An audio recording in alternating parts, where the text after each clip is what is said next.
going on, people? We are back with this is our 6th year doing this. I want to say we started this back in 2020. This is our official Oscars predictions episode, our 6th annual one for the 98th Academy Awards ceremony. The ceremony itself will happen on Sunday, March 15th. The nominations will be announced tomorrow morning, the 22nd. So once the nominations get announced tomorrow, be sure to check back on this video, see how many we ended up getting right. Gentlemen, I don't know about you guys, man, after probably the best year for movies so far, at least in this shit COVID-riddled decade, I think we're in line for a very good Oscars. But before we get started, let's get through to my roundtable of genius awards predictors that I have assembled here today. No brother bro and Oscar awards contender, though. I tried to get them on. I really did. But in Justin's own words, he was moving apartments and didn't feel like any added extra responsibility. All right, I get it. I understand. But, priorities.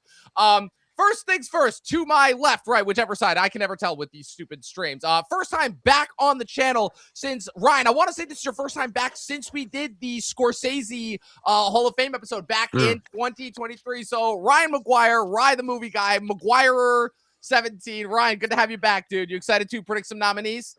Absolutely. I'm always happy to talk movies, award season, and I'm expecting some big stuff that we've been talking about all season, but I think there's going to be some surprises. So, yep, thanks for having me back. Of course, man. Always happy to have you back on, and hopefully we will have you back on a lot more. Yeah, I'm excited for the surprises because I have a feeling that this ceremony is going to be one that zags in a way that previous others haven't. All right, next, below him we have Mr. Jack Uffer. Jack, don't worry, we don't have to worry about Kristen's job coming after us, so you can change your name card back to the CEO of Sex that we all know you are. Jack, happy to have you on. Okay, I'm doing good, man. I just got out of a class, so I'm just very zooted out of my mind. So I'm just ready to predict some. You're ready to do some predictions. You're like, I'm ready to just sit back, relax, and just not think about these predictions at all. I just want to get through these. Yeah, right. But I'm just glad I'm happy that I'm here. So yeah. Don't worry, we're all happy that you're here too, Jack. And next to him, the one, the only, certainly sort of part of the. I would actually think that you're kind of sort of the reason why. Sort of all of us are in this room, because even though Amaru and I knew each other before you, Nathaniel, we wouldn't have reconnected if not for you. So the reason why we are all sitting here in this stream, Mr. Nathaniel Ahart himself. Nathaniel, happy to have you back on, dude. Thank you, man. And I just want to say to my files real quick, of course, this is streaming on my channel. This is the second year we've streamed this dually on our channel. So thanks for this fruitful collaboration once again. As you guys may have noticed, we have a couple of familiar guests, Jack and Ryan, who were on my series on my channel. So I think that this is a great culmination, having, of course, the movie nerd himself and Amaru. So thank you guys for coming on and doing this. I think we're going to have a great time talking these Oscar nominations tonight. Yes, indeed. And Restream makes it a hell of a lot easier to dual stream to other channels than StreamYard did. Oh, man, you remember the bells and whistles we had to go through? Dual streaming from StreamYard? Well, you do. Oh, that's true. Oh, yes, I do know it. Oh, man, that was a friggin' nightmare. Restream has been an upgrade over StreamYard in every single way, and I will keep on saying that, even hopefully one day they will pay me to say it. But we will see if we get to that. Only time will tell. Only time will tell, indeed. And of course, to my right, this is a man who, Amaro, I don't think you ever came on my channel before, but we go back, all the way back to the movie trivia schmodown, the heyday of the virtual streams. Part of the reason that got all of us through COVID. Mr. Amaru Moses of the Bite Size Breakdown is your guys' channel, right? Yes, sir. What up, family? It's your boy Amaru, and I am here for the very first time. I am a member of the Bite Size Breakdown crew. Go check us out on Bite Size Breakdown on YouTube, bitesizebreakdown.com. I'm just glad to be here. The most crazy shit ever. My first TIFF. I've never met this man in person, and I hadn't seen him online in 3-4 years, and all of a sudden I turn the corner. Rizzy? What are you doing? I can attest to this. Our names. It was the subtle look that we each get. We both gave each other the same look, where it's it was we were mentally processing. Wait, are you actually here? Because I had literally just had that same reaction with Shaq too. I saw Shaq, and I'm that's how shit. I linked up with you guys. Dude, I've seen you in pictures a million times, but I've never actually seen you in person. And I just see that with Shaq, and then I see you, and I'm like, what is happening right now? All of mind blown. Mind blown. All I know is I don't know if I'm a genius in these predictions, but I love movies. I like predicting. Not only is this year going to be great, but if we can get back-to-back banger years of 2026 was coming out after this one. And last but not least, you said their names together. So anytime these two gentlemen, Jack Ryan is on, you got to have Harrison Ford or Alec Baldwin or Chris Pine somewhere on this. Are they here? I think they might be hiding somewhere. I was just checking all my movie posters just to make sure that one of them was. Because that was really. I'm honestly like, that's insane that I didn't really. Well, because the other thing too is this is the first time that I've had these two on a stream of mine together. So the fact that you point that out, that is absolutely insane. All right, gentlemen, let's get down to serious business. Like I said, the Oscars are around the corner. The nominations are being announced tomorrow. This is our Super Bowl. So before I get into the individual categories, I just wanted to cover a bit of housekeeping. So as per usual, a couple of changes that occurred so far this year. So the Golden Globes happened later this year than usual, allowing the Critics' Choice to kind of be the first one to kick off the award ceremony this year, as opposed to the Golden Globes, and kind of pick up a little bit of the business in that spot. Those were on the 4th, and then the Globes were the following weekend, the 11th. Now we have the SAG, DGA, and PGA nominations as well, which always, well, not always an exact representation of the Academy Awards nominations. Usually, I think, give a pretty solid foundation. The SAGs quite literally decided to zag this year by just not nominating any of the foreign nominees. Like no, they're changing their name. That too, but that's one of those things where I'm like, in this year too. Yeah, this year with this like, stacked international, not a good look. Weird, not a good look for the guilds, to say the least. But you know all the problems that the unions have been having out there the last couple of years. Also, and this is probably I think the biggest, most notable change. The BAFTA and WGA nominees are not until after the Oscars tomorrow. Those are not being announced until next week.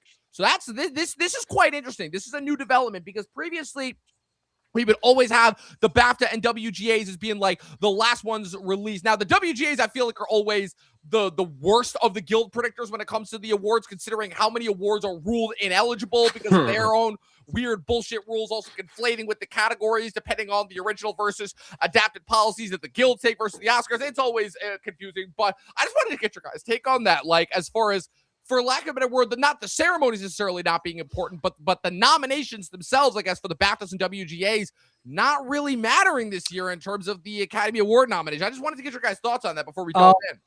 Well, honestly, I feel like the BAFTA long list that dropped a few weeks ago, I think really helped me a lot with my predictions, especially with like the casting of the films that we're going to predict for best casting. I think kind of like correlates a little bit. It also helps a little bit more with like the international features like Sentimental Value. It Was Just an Accident, Secret Agent, et cetera, et cetera. WGA, like I don't really take account with that because once again, like there's a lot of like rules that they do with the WGAs. But even then, like I feel like right now, like BAFTA long list, like that's where you have to kind of like take a look and see what's going to happen tomorrow. And again, like usually last year or in previous years, the BAFTA is usually the best predictor for the Oscars, but it seems like this year it's all over the place. Yeah, and the BAFTAs are kind of like the reason why I emphasize that is because the BAFTAs are always like sneaky important, where I feel like it's the award ceremony that people think of and regard the least in the lead up to the Oscars, but they'll always have that one or two sneaky nominees who end up being like a power. But like if I'm not mistaken, like famously back in 2013 for the Wolf of Wall Street Oscars, famously I believe that the BAFTAs were the only ones that had Jonah Hill for supporting, and then he ends up being the 5th nominee. So like they always have that one or two sneaky picks. I believe that I mean the Globes were really the ones that did this, and I still can't figure out for the life of me how this happened. I mean, this is the nomination that I would have preferred, but in 2016, Aaron Taylor Johnson famously won supporting at the Golden Globes over Mahershala Ali, who went on to win everything else. But that was just like a really fun, weird intro to what ultimately resulted in, I feel like a pretty momentous Oscars in all of our lives. The famous Moonlight La La Land envelope screw up there. But real quick, the only other question that I wanted to hit you guys with is Neon going 5 for 5 for the international awards this year? Because I feel like if you had asked us all that coming out of TIFF, we would have absolutely said yes. Now I'm not so sure. I think they definitely have. They definitely have, I think, 3 spots locked up without a doubt. 3, possibly 4. But my whole thing is I'm worried if the no other choice. And again, I use backlash in the loosest of terms, just kind of the overlooking of no other choice will potentially also result in it getting snubbed for international feature. I'm hoping that won't happen, but it is something to consider, especially when it feels like, because again, it was just an accident, Secret Agent, Surratt, Sentimental Value. Those 4 seem to be locked up as far as international feature goes. I think it's likely. I think it's more likely than it was before. But even so, there is a little bit of doubt when it comes to No Other Choice and Surratt. Because I could see either one of them missing for the voice of Henry's job in a sneak, because that director's been nominated 2 times before. And I think it's an amazing film, but it would be one of those things where it's like, oh great, it gets nominated, but then it's like, where the fuck is No Other Choice? Like, why would you fucking do that? Yeah. Like, so it's going to be tough. It's going to be tough to see, but I'm predicting the Neon sweep right now. Yeah, I'm hoping, just because of like just what an absolute demolishing powerhouse of a year Neon had. Easily its best year, I feel, since its inception back in 2017. I'm Easily gonna the best year that I've need seen. Surratt to get the fuck out of here. Oh And boy! Oh, Shit! wow. Let's bring it! Oh, Let's no, bring now it. we Jack, debating. All Jack, right, Jack. bet. Smoke, Get it let's the do fuck out of here. We got a I Surratt. didn't even gotta ask see if your I could job, curse. though. Can I curse? My bad. Oh, Yeah, come on. fucking go ahead, man. I literally got a joint that Had I'm to- going to light up in a Oh no, Had to ask explain. once. All Had to right. ask once. Yes. So okay, I so we don't got like- a Surratt hater in the house. I don't like Surratt at all. Now, Wow, I'm wow. not going to say it's not deserving. I see it, but that is the cinematic version of a long ass EDM song. Over again and again and again. I'm done after 30 minutes. And by the time you get to the shit that blows your mind, I'm already out. I was tired. I don't want to watch them walk and drive and go. I was done. It didn't help. It was one of the latest showings at TIFF, so I was tired. That is true. But even then, I was just like, I watched Hedda at the end of the night, and I was in that shit. After like a 6 movie night, Surratt bored the hell out of me. Damn. Wow, That's wow. crazy. Especially Well, because it made Jack's top 10 on our did, on our it list. did. Yep. Again, I can see the difference of it is a great movie, but it shit ain't for me. Yeah. Not at all. At the I'll very meet least, you- you can admit that. Yes. I'll meet you halfway and say I would rather see Heen Rajab get nominated in that slot. But, you know, I mean, I get it. And we might talk about it in other categories. I don't know. But, yeah, I don't know. Yeah, I'm just going over. Okay, yeah. So here's an interesting one. So visuals this year. I know visuals really, I guess, aren't really that important of a category. I guess just because, Ryan, what you were saying at the beginning of this stream, you were predicting that there could potentially be some F1 sweep. So F1 is kind of being slept on right now as far as being like kind of, for lack of a better word, the feel-good normie movie, I guess, that gets nominated. Because as of right now, the best picture lineup, at least that I have, does not have a feel-good normie movie. And now, correct me if I'm wrong, but so you had, that was Complete Unknown, I feel like had that spot last year. Barbie was kind of the blockbuster spot for that for 23. And then you had Top Gun Maverick for that for 22. But I feel like all of this started famously with Coda in 2021, which worked its way all the way up to a Best Picture win. And famously, Bill Simmons, I think, was like one of the only ones that called that up until it started winning all of the award ceremonies. So I guess just to kind of start off, before we break down the other nomination, this is not to just like, we're not discussing Best Picture overall. We're just talking about like F1's overall chances. Previously, I had it getting in for all the technical awards, you know, visuals, sound, production design, all of that. But given that it was nominated for the PGA, it did make it into the PGA 10, do we potentially see an F1 Best Picture upset? And if that does happen, which of the current 10 do you guys potentially see it knocking out? I would say no, first of all, because I Yeah, feel yeah. like this is just like a final like prediction that people are just throwing out there. Because like I'm seeing it a lot on the trades, and some other people who just don't really follow the Oscars.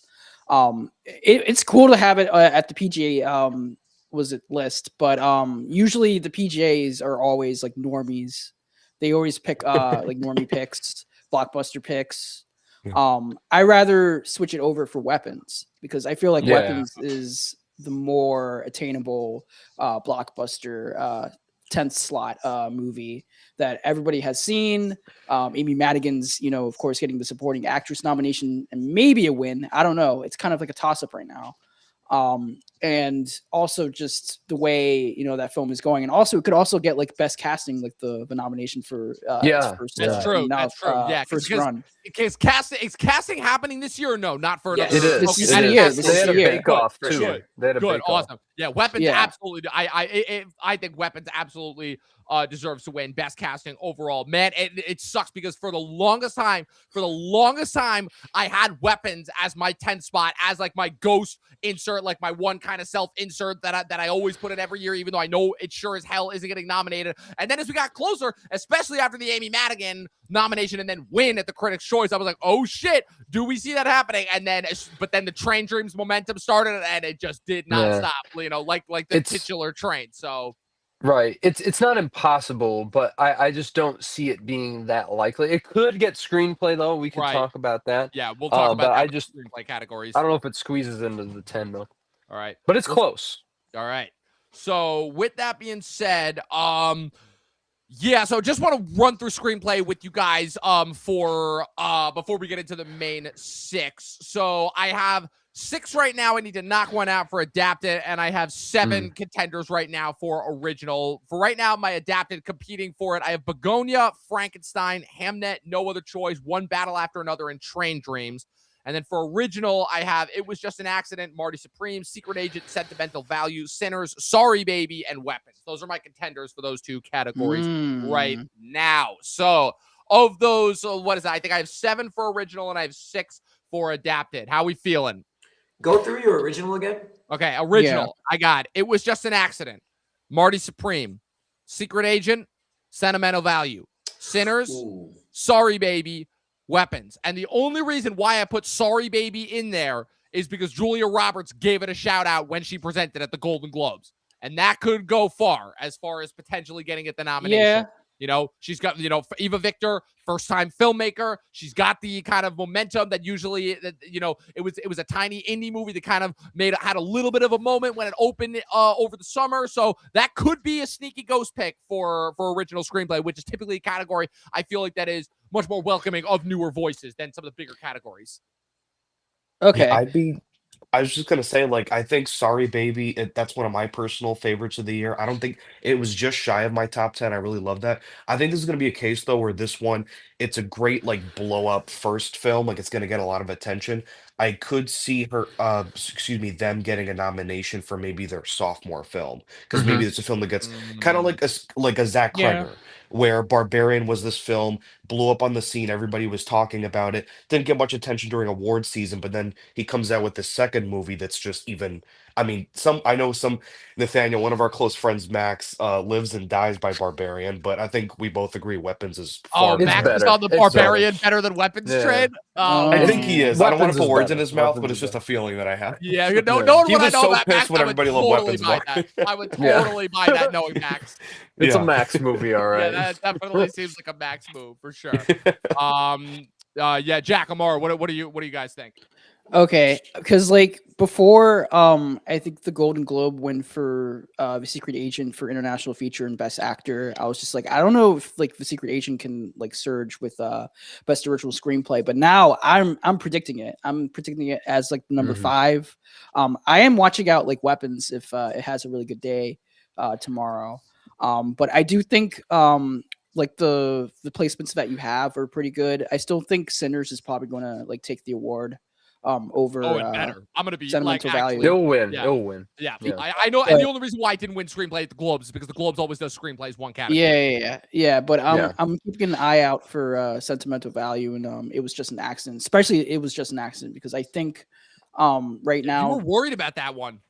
Yeah, no, I was like mad worried. I'm still like a little bit worried for tomorrow because I feel like when we get to like best director, we're gonna kind of like chew out like the placements because I'm kind of like flip flopping between putting like Jafar Panahi or taking him out or putting him back in. Like I don't know, I really don't know. Like And I said, he really needs this like original screenplay nomination and the international feature nomination along with like the best picture 10 slot.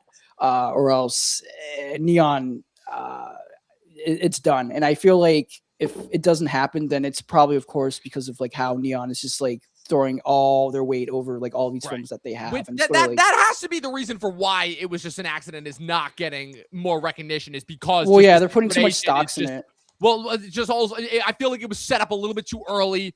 They were dependent on Panahi's obviously reputation as more of a revolutionary filmmaker. Then he's been in that constant trouble with the Iranian government that's prevented him from being able to attend all these ceremonies. Then the Secret Agent, I feel like, is really, really taken off. Like of all the international movies that Neon put out over the holidays, the Secret Agent, I feel like, has just demolished its competition. Like it demolished No Other Choice. I feel like it was just an accident. Momentum died off. Sentimental value, I feel like, was strongest coming out of TIFF.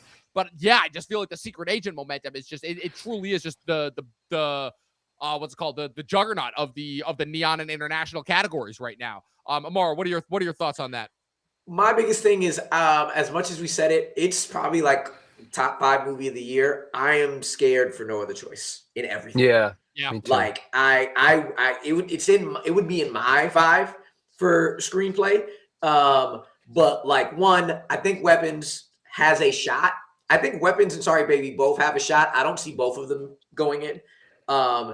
And also, I mean, the Academy likes to be old and white, and Blue Moon is the oldest and whitest of That's fucking movies. very That is It is true. amazing, That is old very and It's white. deserving, yes. Yep. And it is deserving. It's there's gonna be in almost every category, there's gonna be deserving movies getting cut. Because Yeah. this is a stacked year. I could see Blue Moon taking out any of the internationals. I'm with you. I think if I have to choose, my heart says No Other Choice because I love it, but my mind says The Secret Agent takes that. But I'm looking out for Blue Moon tomorrow. See whether or not that screws up anybody's ideas for that. And do you guys Yeah, think that No Other Choice is getting, I don't mean to cut you off, Nathaniel, but do you think it's getting slept on because this might be a long shot, but because of Park Chan-wook with his whole drama with getting kicked out of the WGA, do you think that's playing a part of the No, conversation? I don't No, think I don't. so. I just think they hate Okay. Korean people. Besides Parasite, I mean, they've never nominated a Korean movie outside of that. Well, I think that it's was just the like only one. that argument. That's not the answer I was expecting. No, I think you it's know probably what? because like Neon has too much shit. They have like too Yeah, many. that's really Sure. But it doesn't make that, sense. And the fact that that's kind of been Neon's reputation, but also as far as the No Other Choice scenario specifically, it's part of the larger problem with the Oscars that as much as we complain, it will never go away. It's the Oscars' antipathy towards genre is what it is. And Park Chan-wook in general has always been a very specific genre filmmaker. And specifically with this one, it's the fact that it's a comedy for the first half. And we know how the Oscars are with comedy, specifically very satirical, very over the top, very biting, very on the nose, pointed commentary, which is what No Other Choice is, versus But something like network, you know, what's it called? Yeah, the network, that was the 70s. Everybody was doing blow back then. I can't really account for their decision making. Machino was admitted to being high out of his mind on all sorts of different drugs during most of the time. He even famously admitted that I believe when he was up for Serpico, he was hoping that they weren't going to call on him. Oh, because yeah, he was yeah. high That's the one. and take a shit. then he didn't, so there was that. Right now, my biggest thing is I'm just trying to figure out. Yeah, unfortunately, right now I'm worried about No Other Choice, especially since Begonia has gained a little bit of momentum. And for original, yeah, I'm really hoping for Weapons getting in. But right now, I'm ruling out Sorry Baby, and Weapons could knock out. It was just an accident, but for now, I have those top 5. So, But the Secret Okay. Agent, yeah, I have the Secret Agent in. Yeah, for me original. too. Yeah, no, Me right too. now, Yeah. it's surging at the right moment, and Yeah, I just think exactly. that there's a lot of support for Clever. Exactly. It's about to pop off. Yeah, but- I'm with you, Begonia. I would not be surprised if Begonia takes what No Other Choice's place was going to be. Yeah, exactly. And adapted for sure. Because to me, Frankenstein, Hamnet, One Battle, and Train Dreams are locked up for adapted. Really, I So, feel yeah. like Train Dreams is vulnerable because it's Really? more meditative, and I mean, it does feel like when I watch them, like, oh, this feels like a screenplay movie, but it also, compared to the other ones, probably less so. What's interesting, Yeah, too, is but- the fact that Clint Bentley is not getting nominated for director. Like, if he does, I will be shocked. Yeah. But and that's That'd be kind of why I'm amazing, going with but, the screenplay choice. But Train And they Dreams got nominated last year, so That's true, yeah. But Train Dreams, famously, if it gets nominated, it will have been the only Best Picture nominee that I have not seen yet. So let's get into it. Let's get into the acting categories. I want to tackle this one first because this one, man, I've been going back and forth, and this is literally the only acting category that I do not have locked down a solid 5 for. Supporting actress. Let's get to it. Because, man, the Marty Supreme momentum that came out of this movie with the 2 support, because I feel like people had a pretty set 5, and then Marty Supreme came out and just absolutely demolished it. And then Wunmi Mosaku gets nominated. I can't remember, was it the Critics' Choice, the Golden Globes, or both that she was nominated for? Critics' Choice. Critics' Choice. So Wunmi Mosaku was nominated at the Critics' Choice and then gets nominated for SAG. And so now there's a little bit more momentum behind that. Everything that happened with Wicked for Good happened for good, if you catch my drift, because that movie sucked. As of right now, I have 6 contenders in supporting actress category. Ariana Grande is not in it right now. So right now, I need you guys to help me figure out who is getting cut out of these 6. Does Ariana stand a shot in hell of getting in despite the negative reaction towards Wicked? You need to help me out also as well because, brother, like I'm trying to like take Ariana out and put Odessa Zion in. Yeah, I did that, but then like Ariana seems to be creeping back in. I've had Odessa locked in since I saw the movie. I'm like, there's no way she can't get nominated. Well, yeah, I'm taking account of like the Monica Barbaro factor from the last time we were here, where basically Monica got like the SAG nomination and then eventually she got the Oscar nomination. Same with Odessa. She got like the SAG nomination. We were fighting off of whether or not Odessa or Gwyneth was the supporting actress pick for Marty Supreme. Yeah, it's weird. Like I'm trying to like figure it out because Ariana got all the precursors. She hasn't really missed a bit. And sure, she did lose some like critics prizes, like regional stuff, but she's still like gunning along. And I don't know, like I feel like Ariana is safe, but my gut is also telling me that like Odessa could actually just like take her spot over. You know this is a crazy category when as of right now, my only 2 dead set locks that I know for sure are happening are Amy Madigan and Tiana Taylor. Like that's it. Agreed, like, I really am at a loss as far as who the other 3 nominees are going to be. Like I have Odessa, I have Elle Fanning, I have Inga Ibsarter-Lilius, I have Wunmi Mosaku, and Jack. After what you said, I'm like, I'm still not sold that Ariana's completely out. Yeah, that's what I'm thinking because I'm just like, okay, listen, she's playing the same character. She's, it's a different arc, but she's still playing the same character. Why are we nominating the same, person again for the same character again? Well, I want to shed some insight on this because I've been thinking about this. I would actually argue she is 6 right now just because the momentum for Wicked for Good has really stalled. And my thing is, and me and Ryan kind of talked about this in the last episode, was the only actor who has ever been nominated back-to-back years for the same character was Bing Crosby, and that was like 80 years ago. Right. So it's like, I really... yes, I that's feel not like, enough of a precursor. Exactly. And it would be very hard. But the thing was, he was in the Best Picture winner, and then he was in a Best Picture nominee. I think that really means a lot, especially in a year of 5, right? So I think with Ariana, it is tough to call because she isn't missing anywhere. She hasn't yet. She's been on the BAFTA long list. And to answer your question from earlier, Dom, I wanted to get to it about do the BAFTAs and the WGA matters? I think yes, they do matter, but we don't know like how much, right? Because of the fact that they're coming later. And I think whoever gets that BAFTA nomination is going to be very telling because we say Odessa Zion is like Monica Barbaro, and I agree there's a similar arc to it. But if she gets BAFTA, she's more than that. Like she's definitely a lot stronger. Yeah. And they longlisted her there. Same thing with Gwyneth Paltrow. Now, we can discuss if maybe Paltrow leaps into the 5th spot, but I really do feel like it's one of those 5.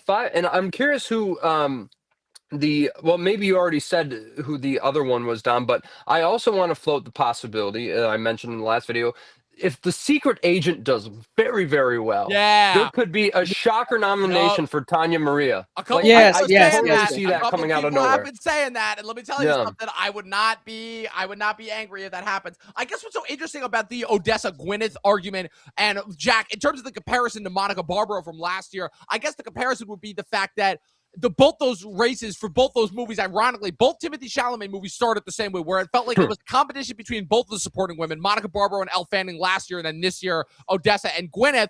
And then kind of as the race goes on, one kind of emerges, where Monica kind of emerged head and shoulders above Elle halfway through last year's awards race. And then this year, Odessa has kind of beat Gwyneth into the dirt, even though Gwyneth, again, this is the best performance that she's been given in years. Now, my next question as far as this category goes is, Elle and Inga. For a while, it seemed like both of these two were locked up. Now it doesn't seem like I'm certain. Now there's a possibility that both of them could get knocked out, which to me would be an absolute travesty. Ridiculous. Again, I'm not saying it's for certain, but I'm saying it's a possibility with how uncertain this category is right now. So for me, I was with you in terms of Amy and Tiana being like the two locks. Inga was always my third. Right. She was mine. always Same my third. here. And Same I here. still think both Inga is gonna unfortunately knock Elle out in back-to-back years, where Elle is knocked out Right. based off of her co-star, like Monica did her last year. I do think Inga is the best actor out of the entire four in that agree. movie. I agree. Fair. She was the one that stuck out. They were all good. And to answer your question, I think that the Wicked for Good going downhill is actually a strength for Ariana, because everybody's like, that's the only thing. And her being in everything else, I think that keeps her in the mind, be like, I need to continue to give Wicked something, because it was all like, oh, next year.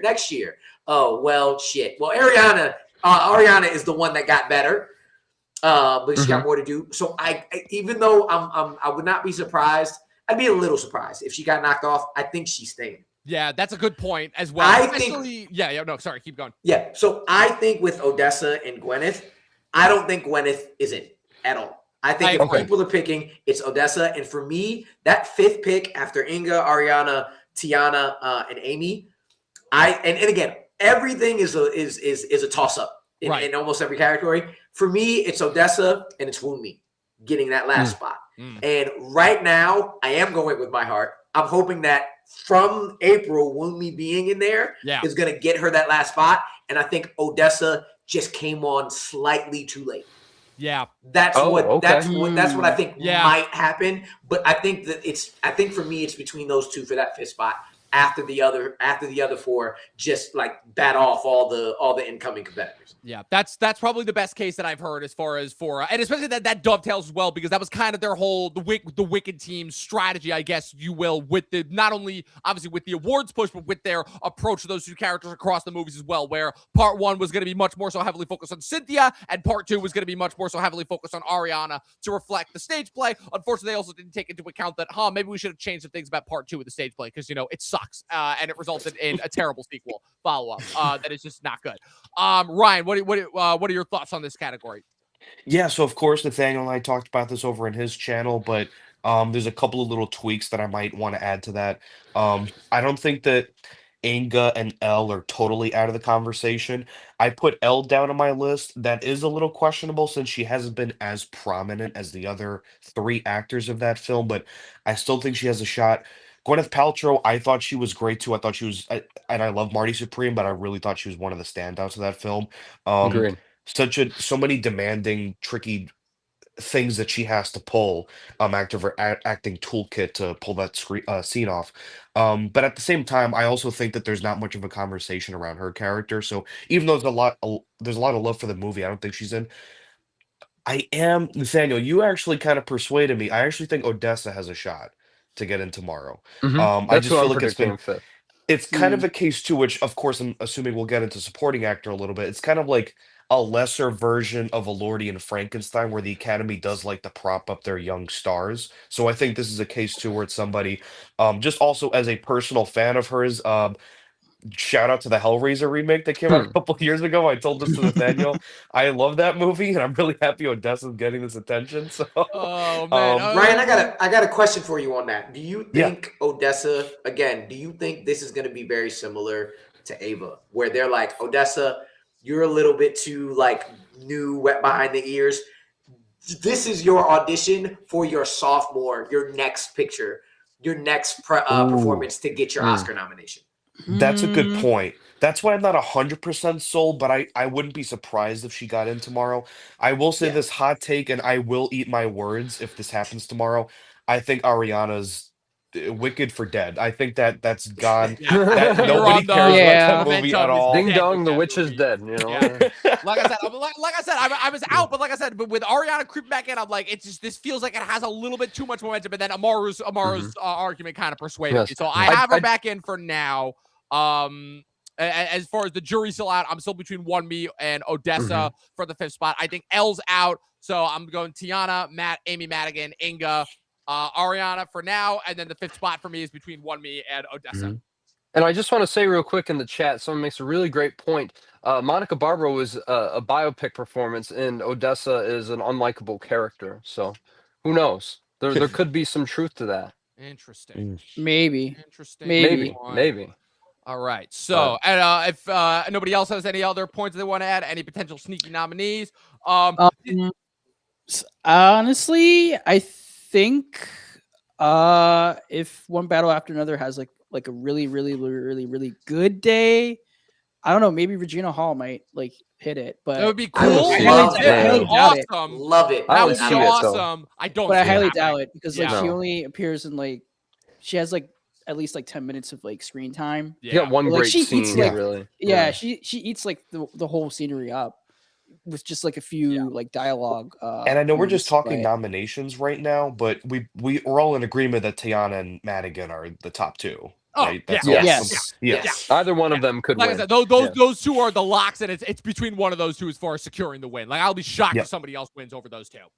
If 'Cause- weapons and get those- screenplay, I'll go, uh-oh. Yeah, well, and especially because those two are both our current winners. Because Madigan got the Golden Globe and Madigan got the Critics' Choice and Tiana got the Golden Globe. So there And it's you go. fun too because like one character is primarily at the beginning of the film and then dips, but you feel her impact the rest of the time. Then the other character comes halfway through that movie, and then you feel her impact later. So it's just interesting how both characters are kind of Yeah, I like didn't even think the about inverse that. of each other. Good Yeah. point. Look at you. Look at you putting on those little McGuire glasses. I there. got my see film you. nerd glasses on. Got the shades. And it's so funny because I thought those were Tony Stark knockoff That's what glasses. So that's God, I'm like, where have I seen those glasses before? I love you Really 3000. familiar. Oh man, but yeah. So moving on to I think probably the easiest category to predict that I don't think anybody has any qualms, any surprise choices. Like for the longest time, it felt like Adam Sandler was for sure finally gonna get his first Oscar nomination. Damn it, And then we man. all saw Jay Kelly. And then after that, it's like, oh yeah, people love Benicio from One Battle. Yeah, he's in. And so you guys are gonna have to make a really, really compelling case for me to believe that these are not going to be our 5 tomorrow. That being Benicio del Toro for One Battle After Another, Jacob Elordi for Frankenstein, Paul Mescal for Hamnet, Sean Penn for One Battle After Another, and Stellan Skarsgård for Sentiment of Value. Do we think anybody is knocking out one of those 5 for scoring actor No, tomorrow? not really. Honestly, it would be crazy.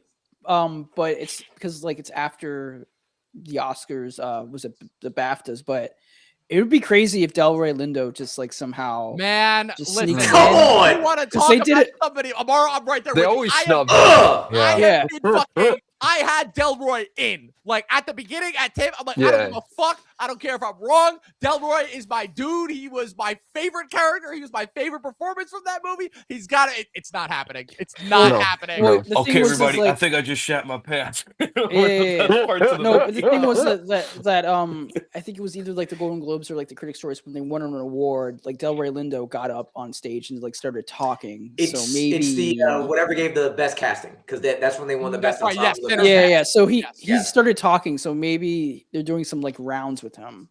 They should be because Yeah, I Well, mean, he's been doing interviews like crazy everywhere, and Delroy's been kind of the one front and center with everybody, where everybody's like gravitating toward him in those interviews and theater presentations. okay, yeah, because like that's I'll my be line of beyond thinking. happy if that happens. Yeah, let me float a possibility because if he gets nominated for BAFTA, he could show up tomorrow. Yeah, but I just true. don't see it. I just don't Yeah. see it because I don't those 5 either. have been locked up for so long. Like, it's Yeah, one I of don't those things see where, it. because I'm trying to remember the last time, because so last year I feel like the only kind of question, or sorry, not last year. Last year I think I feel like after a certain point we kind of knew that the last year's 5 was going to be our 5, because I think that, if I'm not mistaken, that was also the SAG, like one of those instances where the SAG 5 ended up being our 5 for supporting. And then the year before, I think the only question was as far as we weren't sure if it was going to be Ruffalo or Defoe 2 years ago for Poor Things getting in, and then Ruffalo ends up getting in, Defoe does not. And then we also weren't sure if Sterling K. Brown was going to push out Charles Melton, and then that ended up happening. That was So beautiful. the 23 one was a little kind of 50-50, all over the place. Last year it was locked up after SAG. This year it seems like it's locked up for those 5. But there is a potential chance. The only thing that's uncertain about this category is while the nominees I think are locked up, the winner is that one. I'm like, that could be anybody's game. That one could be anybody's game. The fact that Jacob Elordi could potentially win over Sean Penn, Stellan Skarsgård, Benicio del Toro, and his peer Paul Mescal is insane, especially since that's a casting that almost didn't happen. Famously, I'll say this. Sean Penn does not give a fuck about this, and there's been no noise around him. So if Sean Penn can just move to the side for Delroy, that'd be the greatest thing. I don't think Sean Penn. No, it's not. It's not happening. Yeah. I'm just saying the campaigning and stuff. Sean Penn could give 2 fucks about it. But he's that good, though. He's that. He is that good. And he's already won twice. He's already won twice. He is. I think he good. should win, but we'll see. I'm low key surprised how little it feels like Benicio's winning now, because he had all the momentum at the beginning in terms of winning and having that. Like my take on that is that the momentum was for the nomination, not the win. Got it. It was that's one a of good those point, things where actually. it was always just because that was a beloved character coming out of that movie, had such several iconic, very memorable, very memeable moments, a few small beers, and and it was the fact that so many people loved him and were petitioning early on when that movie came out for him to be nominated, and then he kind of rode Sean Penn's coattails, who was kind of, for lack of a better word, the epicenter of that movie, really. Yeah. All the way to the finish line. And then when all the other supporting actor nominees started falling off, he just kind of slipped in there. It was never for the win. It was always just for the nomination. That's fair. Yeah, that's fair, That's fair. And I also want to say real quick, just talk about Paul Mescal for a sec. Someone asked, any chance Paul Mescal has enough votes in lead that he misses in both categories? I don't know about that. I think he gets nominated. I think he gets nominated supporting. Yeah, because the but whole thing I get that point, though. I get that point. Since we saw Hamnet at TIFF, Nathaniel, you and I sitting next to Aman Vellani. So Yes. Amaru, it was actually funny. You actually gave us the leg up for that one, because you mentioned running into her, and the next thing you know, like 2 or 3 days later, however, when we're all watching Hamnet, and me and Nathaniel literally sitting next to Aman. It was so cool. Lovely person. She was so cool. She was trying to pass off to me, like, "Oh yeah, my name's Iman," and like I had already figured out who she was, so like I didn't give her shit for it. But in the back of my mind, I'm like, I know who you are. Tiff was crazy. So you know how you like ran into Shaq and then turned around and ran into me? Yes. I ran into Aman, took a picture, literally turned around, and Omari Hardwick is walking toward me, and I'm just like, Ghost! Yo, Ghost! That just happened. It was crazy. Tiff was amazing. Tiff was. It was kind of the same with like James McAvoy, while I was like walking down the street for like a little second. And Jack, didn't he get like assaulted the same day that you met him? I was about to say that. Yeah. Wait, that's funny, but assaulted? Yeah, some dude like he got punched in a bar. It was like at a bar, right, or something like that. Yeah. No. Wait, you didn't see this? Who on earth would want to you... hurt James McAvoy? Yeah. Okay. Yeah. I remember. I thought you told us that, about but I wasn't it. at the bar. Like I remember, it was like the same day. Yeah, it was the same day he got attacked. At the bar. But at the same time, go ahead, Jack. Go ahead. No. But at the same time, it was just really like funny, because I was just like, oh, it's James McAvoy. Let me take a picture of him. Nice, cool, and like went about our way. But yeah, Tiff's cool. Whatever. I was just saying, amongst the actors' names who would get in a fight in a bar, Jack O'Connell. James McAvoy isn't that far away. Nah, he really is. Scottish, but like James McAvoy is one of those dudes when you read about his backstory and like read where he came from, you're like, oh no, he's not the dude that's getting into a fight unless he is finishing it, and it will not be pretty for the other person. Like he's that kind of dude. Cool. Yeah. Yeah. But yeah, speaking of which, James McAvoy's directorial debut, California Schemin', is a movie that I wish we were talking about with these Oscars. God damn, that was one of my favorite movies I saw at the whole festival. Have to check it out this year. Yeah. I hope it gets a wide release, because it deserves it. It really I'm sure does. it will. Yeah. I don't know about you. I was bumping Syllable and Braids for like a straight 2 months after I saw that movie there. So unless anybody else has any like surprise nominations for getting it, I feel like again like supporting actor, it's been locked up. The only other potential one was Sandler, and then as soon as we all saw Jay Kelly, we're like, yeah, that shit be happening. I think the only thing I can probably like see maybe if like it has a really good day is William H. Macy from Train Dreams. That's the one I've heard I'd could love be a that. ghost. Oh, Because he like was I great heard in like that. his name over a few times whenever people like watch Train Dreams. And I rewatched it again and I liked it a little bit better, but I still am like far behind from like everybody else who's really like enjoying it. But I thought William H. Macy's performance is like one of the standouts. He's the best part, I think. Yeah. He's So great. I could see that happening if Train Dreams is having like a really great day. I don't think it's gonna happen. Again, these 5 seem locked, but I'm just gonna bring out Miles Catton Yeah. just to That's say nominee. that Yep. he should be just mentioned because he was also amazing. I'm going to say the only reason why that won't happen is because he will be included in the nomination when his song gets nominated for original song, and he will be there performing 2 that songs, song. hopefully. 2 songs. Yeah, 2 songs, hopefully. hopefully. You're Yes. right. You're right. Either way, he's going to be performing at the Oscars. So that's the only reason 100%. why they don't need to worry about that. All right, moving on to Best Actress. This is another category that for me is locked up. For some other people, I feel like it's not as locked up as supporting actor. But for actress, I currently have Jessie Buckley for Hamnet, Rose Byrne for If I Had Legs, I'd Kick You, Renata Brinsky for Sentimental Value, Amanda Seyfried for The Testament of Anne Lee, and Emma Stone for Begonia. Debate, discuss. Are those 5 our 5, or is somebody else knocking out one of those 5? First of all, you have Amanda Seyfried still like in your Correct, in your I do. 5. Goddamn right, I do. Yeah, she's not getting it. She's not movie- getting in. That movie I don't just think fell movie off I don't think somebody's it's head. Really? I don't think So so. who's getting That'd it be over her? crazy, though. That'd be Who's crazy. getting it I over mean, her? they're doing the strategy Chase of Infinity. releasing it I don't buy it. wider this I don't week buy Chase after the getting in. Oscars. Yeah, I know, I get it, but I know they're doing the strategy of like releasing it wide after the Oscar nominations, and it's going to like bite them in the ass because the way Searchlight is promoting the movie, it's their only contender, and it's like too late in the game for them to play around. They were really bad this year as far as trying to figure out whether or not Ann Lee or Rental Family was going to be a big thing. And even before that, like they didn't have Ann Lee. They just had Rental Family as like the major contender, and now it's just like Then they picked flopped. up Ann They just Lee completely after flopped. Rental Family's momentum died at 10. I agree with all of you guys, completely on Searchlight's strategy and award strategy for both of its movies this year, Rental Family and Ann Lee.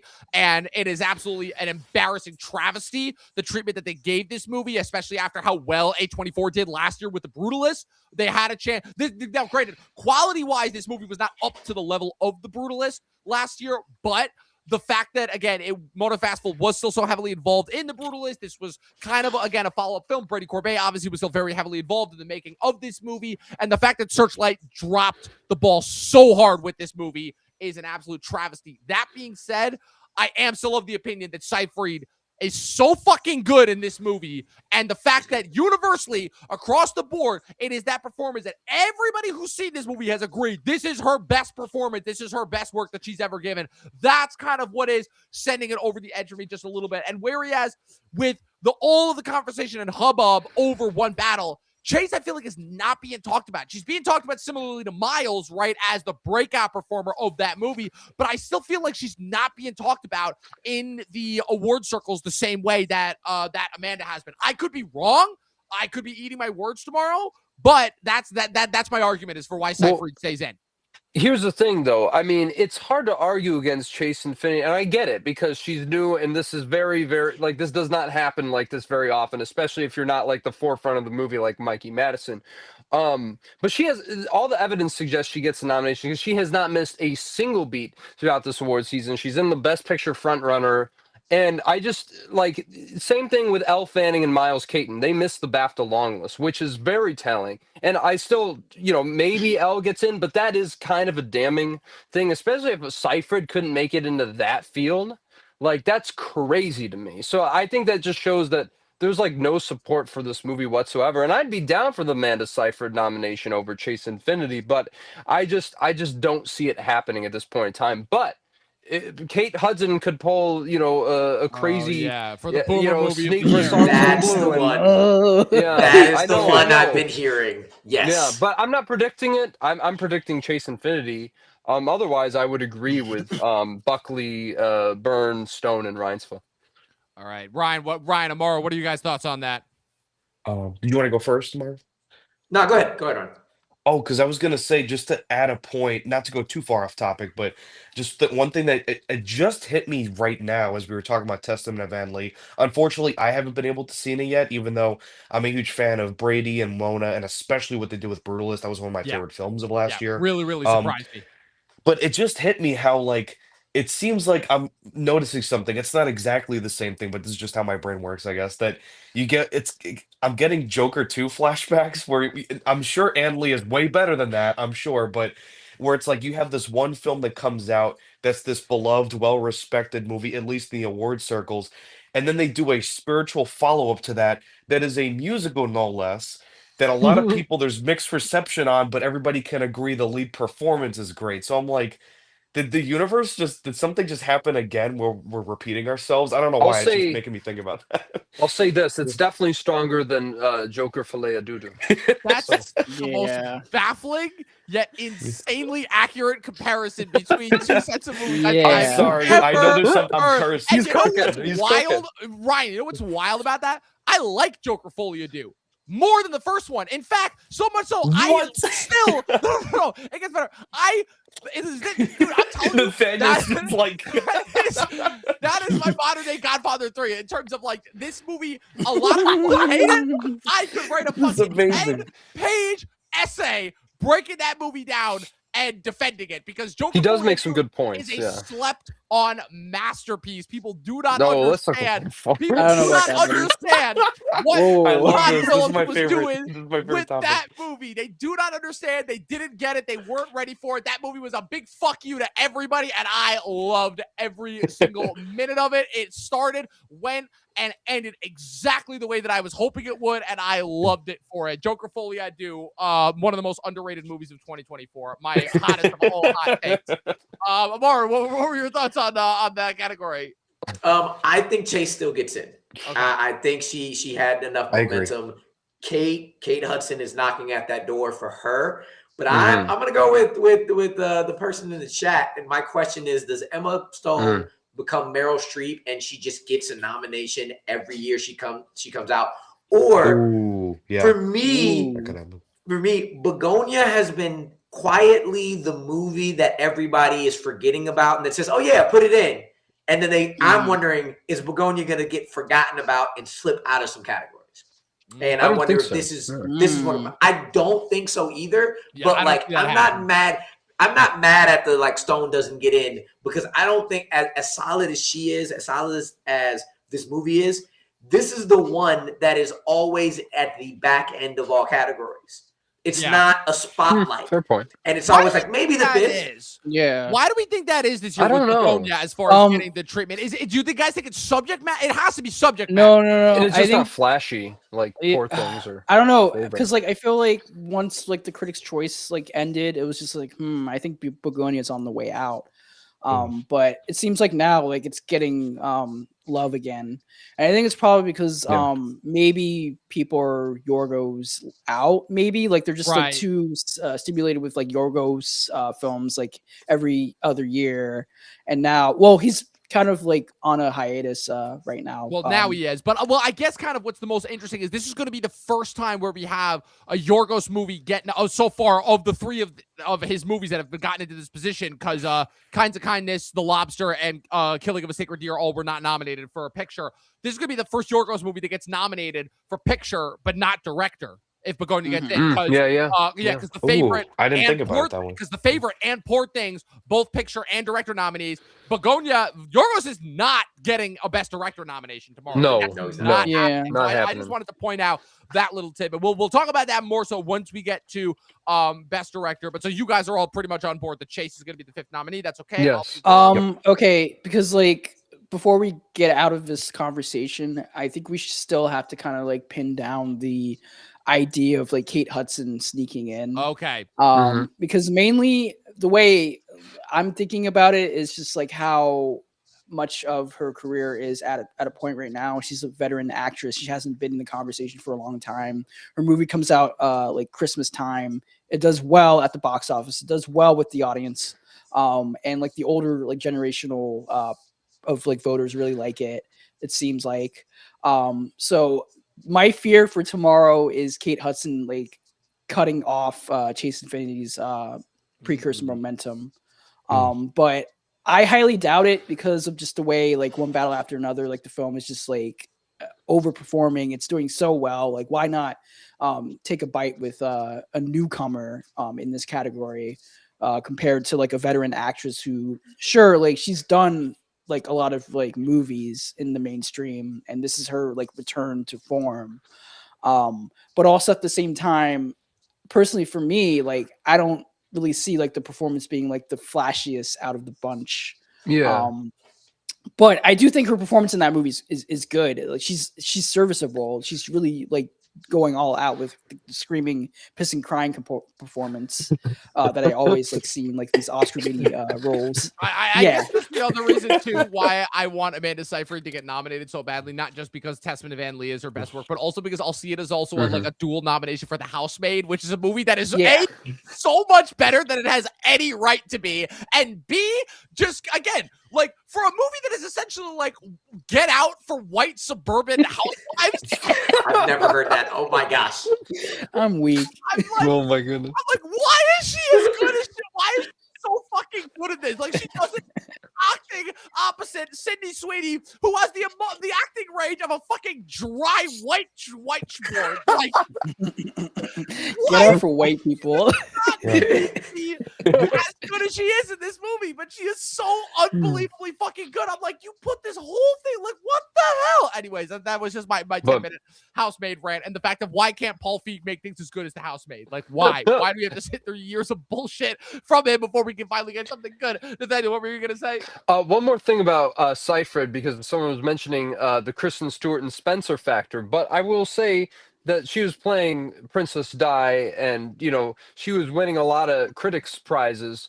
Don't know where Ryan went, but hopefully he joins back in a second. So I just don't really see it being as likely. So Andrea Riseborough, but that was like a weird. That was a weird COVID. That was thing. a hilarious thing that happened. That's one of those things I still can't believe that happened. But like that I'm attributing solely to COVID was what happened. No, it was just a bunch of white people going like, "Hey, remember this movie?" that came out that nobody saw. No, it only because the actors, all of her actor friends saw it and got behind her and were like, "Yeah, are nominated for this movie." That's what that was. Like, that's what happened. Right? Didn't like Jamie Lee Curtis also was a part Jamie of, Lee Curtis was very, very strong. Because I remember. Yeah, that was funny. Man. All right. So where is this guy? Yeah, what happened to Ryan? I don't know. I'll text him. But real quick, let's get into best actor, or as I say it, is Ethan Hawke or Jesse Plemons getting that 5th spot, which really at this point is the only conversation to be had around this category. We know Timmy, we know Leo, we know Michael B. Jordan, we know Wagner Moore getting in. Those 4 are locked up. So is this Ethan Hawke or is this Jesse Plemons? In my heart, I want Jesse Plemons, but my brain is telling me it's going to be Ethan Hawke. Amara, based off your previous point. I'm throwing in Joel Edgerton in there. Okay. I do not think he is out of this. I am so up. So this has been the category for me that has carried my love for this year. I have been 8 deep in this category of any combination of the 8. I am happy. And all 8 we just mentioned, and the one guy, because this movie is not getting love anymore, Lee Byung-hun is my 8. Which is killing me. Killing me. Because it's so good. You deserve it. That was one of my most heartbreaking decisions when I cut him. I'm like, I don't want you. I promise, Lee, you were going to be in with me till the end. Yeah. But for me, I do think Joel has a possibility. I think Ethan Hawke is getting that last spot though. I think the love for him, it is his tour de force film. Straight up. And many critics groups gave him the win. So like I'm still waiting for my critics group, North Carolina. We did our nominations. I'm still waiting to see who won, but I would not be surprised if Ethan won it for us too, those critics choices those critics wins in the early stages of critics nominations coming out. But I just think because it's his movie from front to back, everybody's remembering him and the love he has. I got him over Jesse because again, I thought Jesse was like 7 or 8 in that list behind Joel and Ethan. Yeah. For me, I think he's definitely number 6 just because his thing, he probably will get BAFTA too, Jesse Plemons. And so it's hard to call, but like you said, I mean, this is a tour de force performance. I think this is one of the greatest performances of all time because I think consistently every second of this movie, he is making such one inspired acting choice, surprising choice after the next, and he completely transforms himself. It's the most we've ever seen Ethan Hawke go to this extent. And yeah, I think he's absolutely getting in.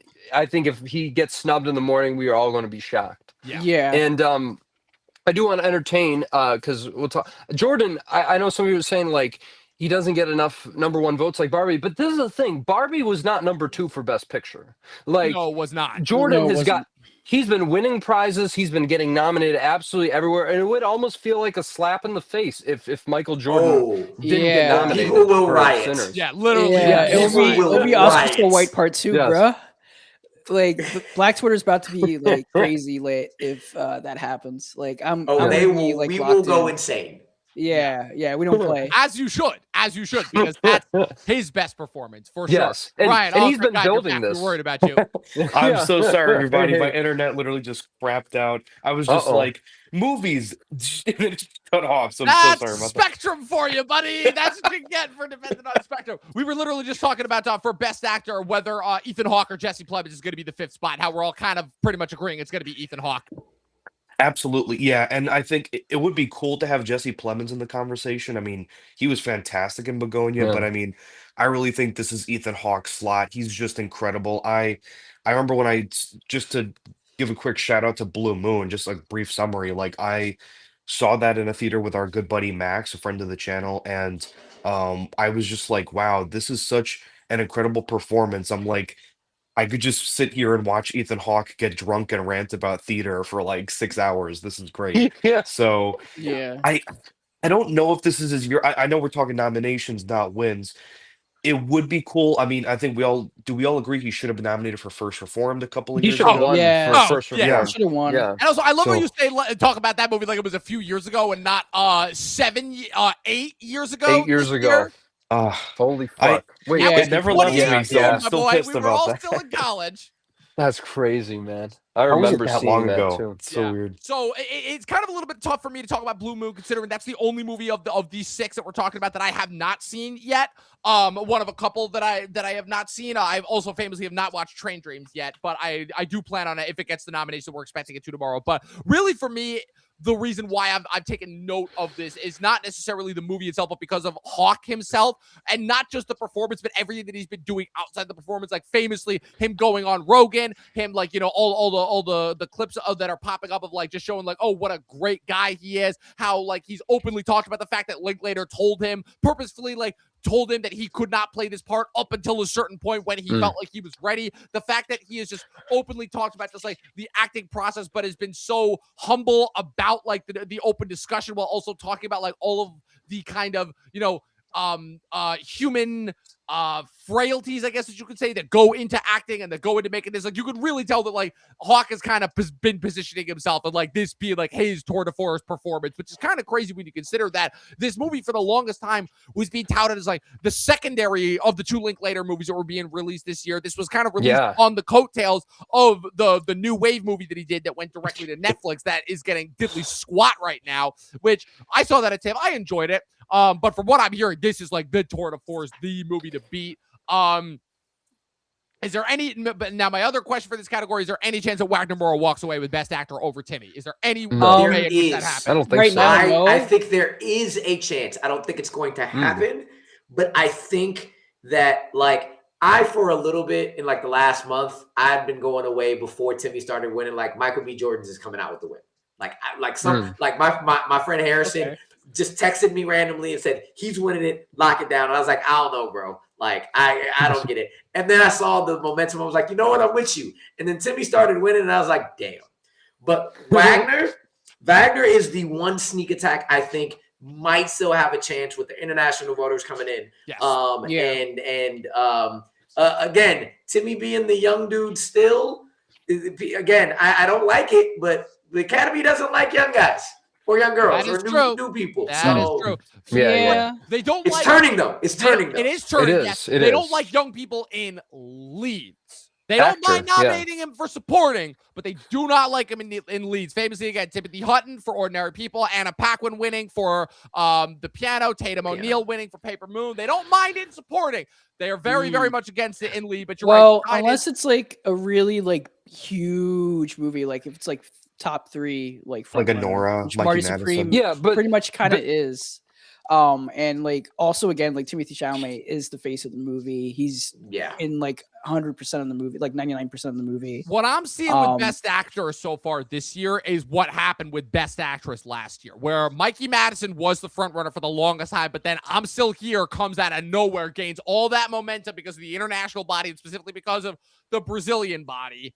And it gets to the point where I end up stupidly in hindsight, but I end up predicting Fernanda Torres to win over Mikey Madison. Yeah. Famously. Not making that mistake again this year, but I see sort of a similar thing happening where while I don't think that anybody is winning over Timmy, Wagner to me is the only one that stands a shot over him. You know, the other 3, again, as much as I love Michael B, he ain't getting it. Leo ain't getting it. And Ethan Hawke, good as he was, he ain't. Like, Leo is number 5 to me. He's all the way at the bottom. He is. Leo's at number 5, but I feel like he's the safest choice if like nobody can like the safest choice, and that's why he's not getting it. Yeah, if like nobody can like get like a lot of like number 1 picks, I could see Leo like edging out, but like that's only if something really bad happens, like once they get to like the winning predictions. But honestly, like my worst nightmare is Michael B. Jordan getting snubbed. Like that is one of those things that ain't happening.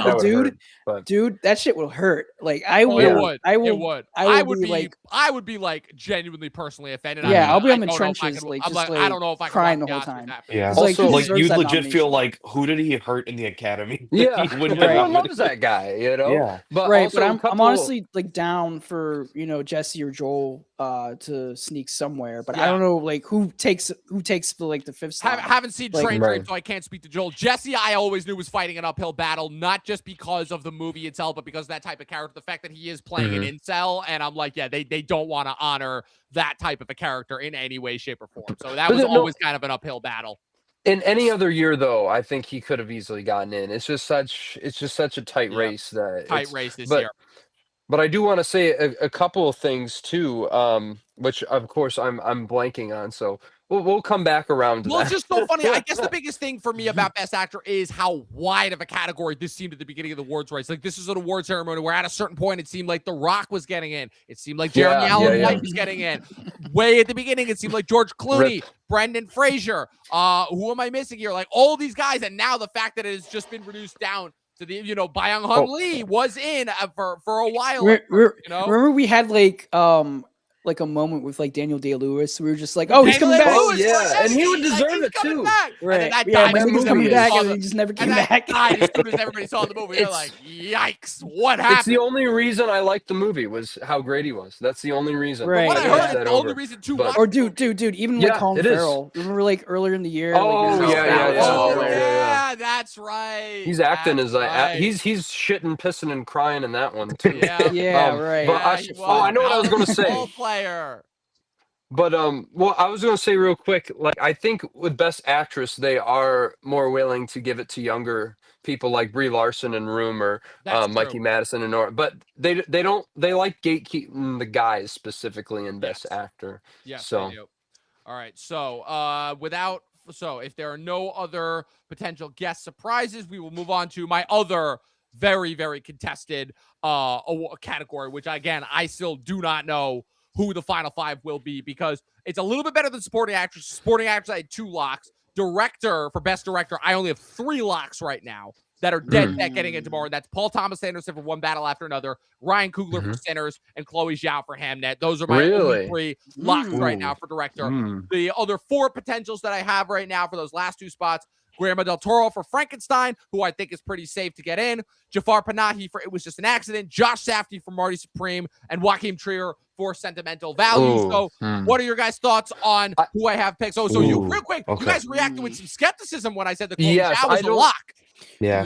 Yeah, I don't think Del Toro's a lock at all. Now, don't get me wrong. I didn't say Del Toro was a lock. Not that Del Toro was a lock. Chloe Zhao is my third lock. Okay.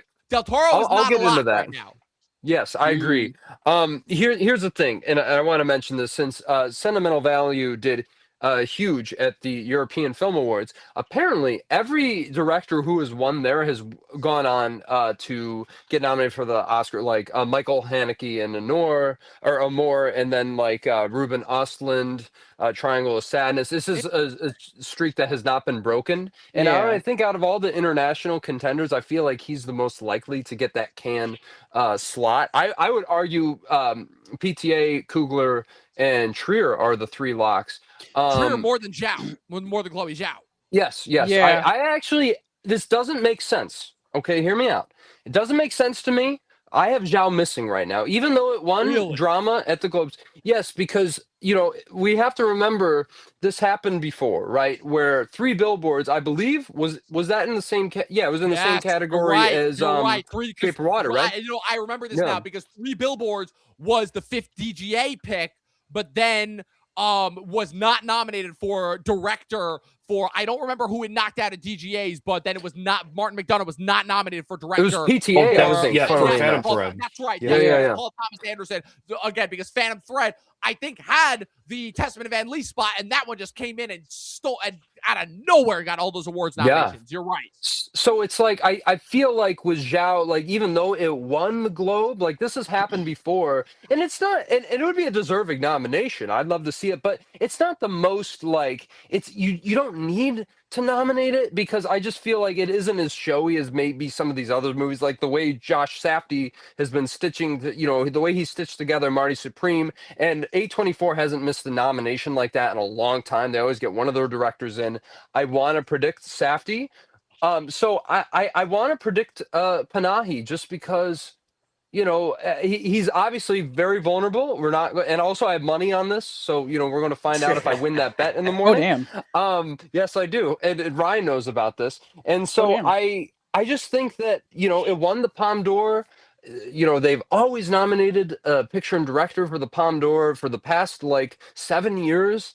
I just don't, besides Titan, of course, but I just don't really see this not panning out, besides the fact that it was just an accident, underperforming. But I think the director's branch is going to give credit to Panahi in this category, and they're going to want to honor him. I'm just trying to think real quick based on your A24 point. Did A24 have a nominee in for directing for 23? Because that's the only year where, because they obviously everything everywhere 22. Glazer. That's right. Glazer. That's right. You're right. Glazer, Zone of Interest. That's it. You're right. Yep. Okay, yeah, because here's the thing. Just like a few days ago, I had Trier out, and I put Cleber Philo in for like he could get in. Jack, that was something you and I talked about as well. Right, yeah, and I was like thinking about it, but then yesterday I watched the Oscar experts like final like predictions, and they were just yelling at the fact that Zhao might be safe, or Trier might be safe in this category, and I'm just like, oh my god, now I have to like go back and put Trier back in, keep Zhao, and now I'm just thinking Josh Safdie will like take the 5th slot, and Jafar Panahi might actually just like miss because of just the way Neon's treating this movie and like the momentum behind it. But my gut is saying that Philo might actually be like the super secret 5th slot take because of the momentum of that movie, and also just the way he's going out of his way to like talk about the movie, like the director, especially when we saw him at like the Golden Globes, how they like kind of put him all the way in the back of like the ceremony, and he walked up and all that. And I think the week before when he won international feature for Critics' Choice, and it was like announced during like the red carpet session, which was kind of like fucked up. Super secret spot for the super secret agent. I'm going to use the bathroom real quick, but you guys keep discussing this because it's an interesting point. Yeah, so I don't know. Like, I feel like it's hard because I know like Chloe Zhao, like the movie itself, it's traditional. she's doing the traditional version of like the story, and the last time she was nominated and won was for more of like a documentarian style of like filmmaking with Nomadland. And it's one of those things where it's just like, okay, yeah, like this is another movie that is kind of like an awards type of film, but also at the same time, like we already gave you the award. Why not give it to somebody else like in the spot here? But also I'm thinking like, name a woman. Like, Yeah, we yeah. gotta like name a Well, woman. yet again, it's like this director's race just doesn't make any sense. Like this is Yeah, it this is the doesn't. craziest category I've ever seen. But and you know what? Tell me if you guys agree with this point. I feel like if Hamnet came out in 2020, it would win Best Director. Like if it was, let's say, because you can't. Well, I guess you could pit it up against No Man Land, but I still think she would win for this movie over No Man Land. And we're arguing her missing, which is just crazy to me. But do you Yeah. guys agree with that? I think that's 2020 fair. was not a Yeah. great year. No, it's not. In hindsight, so I think it definitely would definitely win or be one of the contenders. I'm with Dom. I think Zhao is the other lock outside of Okay. PTA and Ryan. I have for a while, and the other four, all of them are vulnerable, but two of them are getting in between Del Toro, Safdie, Panahi, and Trier. Like at one point or another, I was like, damn, they may not get in. Because I think the four of them's momentum have like ebbed and flowed all season. For me, I think Trier and Panahi are the ones that edge out. I do think those are the two that end up getting in at the end of it. Panahi being both of them being the international ones coming through, just because it's been so strong of a year internationally. It's not going to be the one internationally you give it. You're going to give it to both of them. Sure, no, I agree with that. And that's an interesting point to make too, because there's a stat that hasn't broken since like Moulin Rouge, where all the Cannes movies get in the director. And we can understand why Moulin Rouge did not get in the director, right? But this year's interesting because we've never had 3 international movies in picture. So it's like something's gotta give. But I Right. agree that at least 2 have to make it in. And if I were a betting man, which I supposedly am, I would agree with you, Amaru, is that those are the 2 that are getting in. But yet again, Jack, you could be very correct in seeing Clever tomorrow morning. I wouldn't be completely shocked by that at Well, all. yeah, I have him at 6, but Yeah. my mind is also thinking about Del Toro because he's an industry favorite. Right. And this is the Yeah, guy yeah. who got his last film for Best Picture and another like tech category. Man, hope you guys So didn't it's have just too like, much fun without me. Oh man, That that was a big one. Yeah, it's weird because like everybody loves Del Toro like in the industry, like everybody Yeah. loves him. So why aren't you putting him in like the top like 5 here? After And long list. yeah, That's right. right. So it's just Yeah. it's very like crazy. And again, like I think Philo and Jafar Panahi are going to like fight it off, but I honestly feel like if somebody gets knocked off at the 5th slot, it's probably going to be either Zhao or Safdie, and then somebody's going to take it, either Philo or Panahi. Yeah, I mean, Del Toro has been making movies in the States for so long that I don't know if he could technically be considered an international director, considering that the vast majority of his movies have still been done in English, set in America, filmed in English. So I don't know as far as him. And as far as why he is not regarded, I'm just going to go to it, the fact that it's genre, I mean, he's getting it by with Frankenstein because Frankenstein is obviously a classic literary tale. And the fact that he is that is so perfectly suited to his sensibilities as a director, and that can kind of like break through the Oscar genre curse. How do you get a genre piece through to into the Oscars by putting it in one of the 10 categories that they only ever seem to look for with movies? So that's kind of why I'm not ruling him out. I mean, it could happen, but like I said, it's just I'm really still lost as far as these final 2 spots. Josh Safdie, I feel like is a little bit of a sleeper pick because you're right. A24 doesn't really have another nomination outside of him, and they haven't missed so far this decade. But it's just, for me, it's just the cavalierness and FU attitude that Marty Supreme has in general towards people of a certain age and demographic, which is why, to me, I feel like outside of Timmy and the inevitable Best Picture nom, they're going to try and squeeze that movie out wherever they can. I'm hoping, specifically with Best Director, I'm hoping I'm wrong, and I feel like that's the place where I'm talking the most out of my ass. But that's just the sense that I get, especially when you look at just how devastatingly snubbed Uncut Gems was. Like that wound still burns deep in my soul. That missing out, but and you go ahead, Ryan. Go ahead. Yeah, I just wanted to say, like, so I think I think I'm pretty confident that this is my list. So I'd say PTA is the clear front runner, very deserving nomination. I mean, it's gonna be his year. I think we Yeah. all pretty much agree on that. I think any other year, like Coogler would have a shot, but it's just PTA's long overdue. So PTA, then Ryan.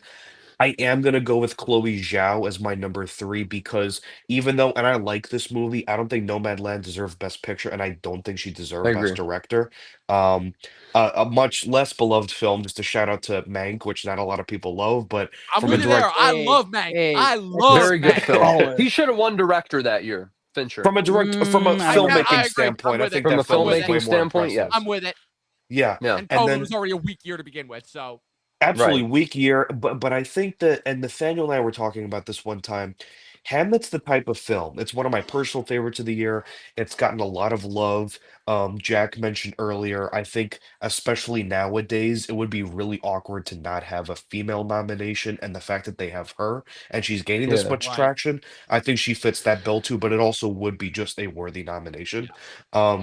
And personally, I think this is a better. In fact, Nathaniel and I, what we were talking about was that we were talking about past Oscars, how like just certain movies that we don't think should have won and what could have won over this. And one of the biggest ones is Shakespeare in Love winning over Saving Private Ryan.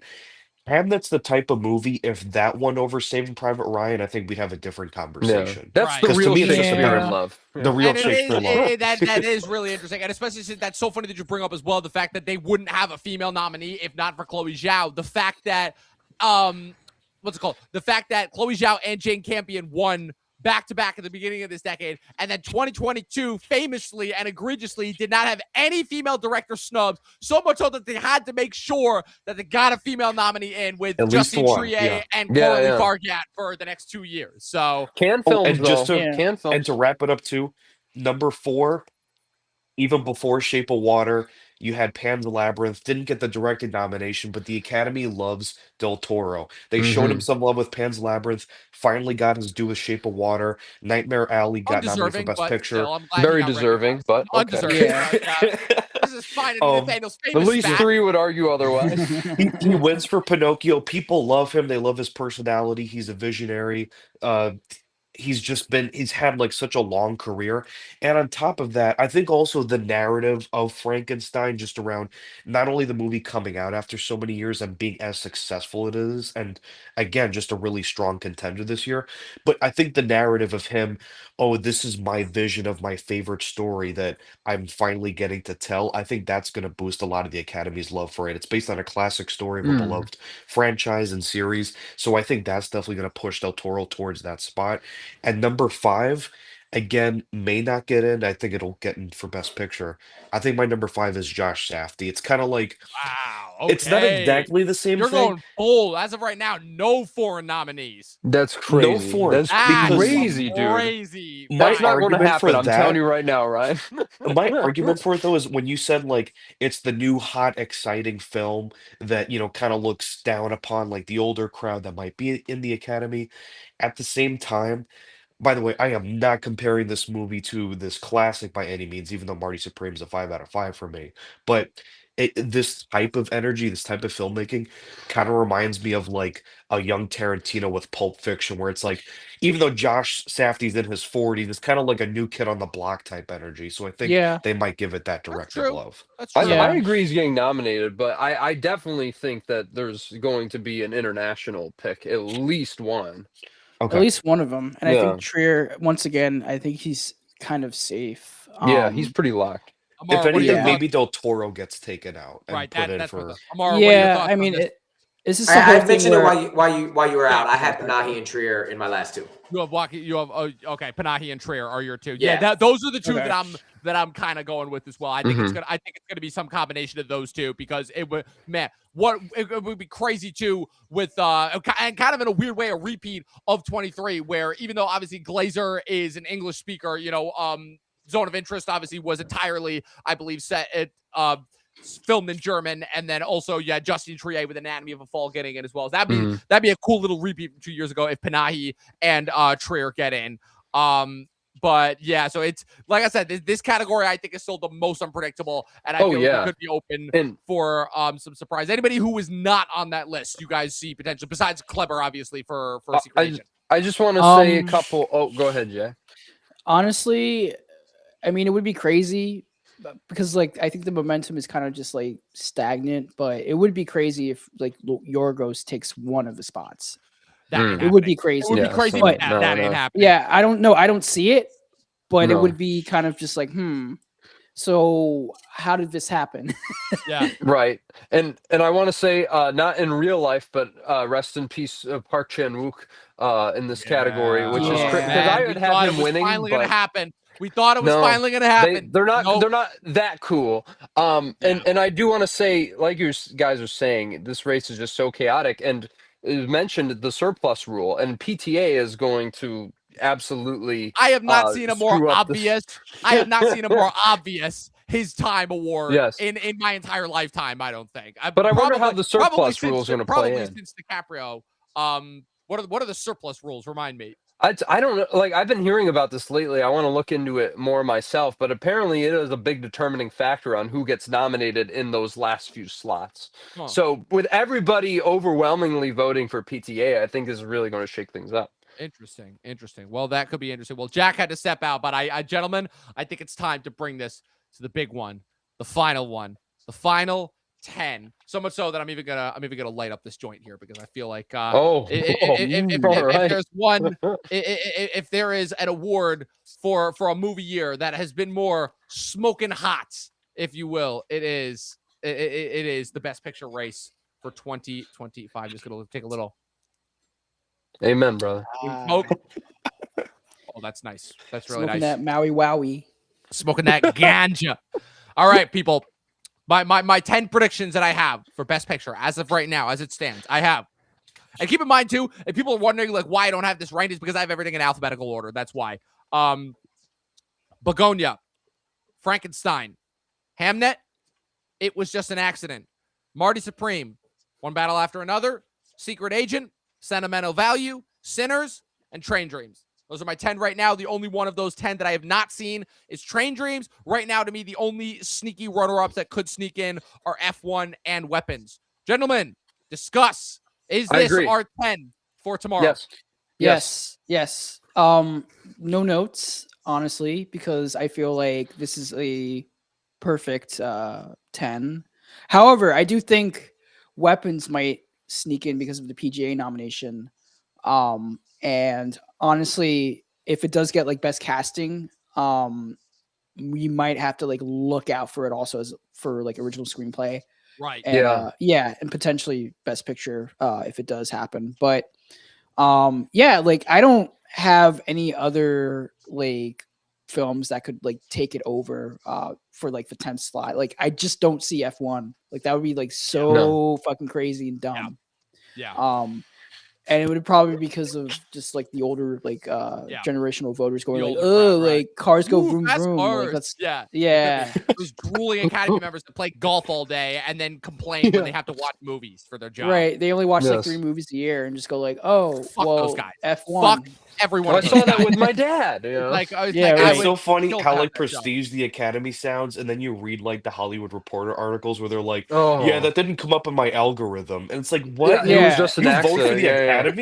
The amount of people who voted for the Brutalists when they were caught on the record admitting that they didn't watch the whole movie is insanity to me. And I'm like, you were home, you had a screener, you could watch this whenever you want.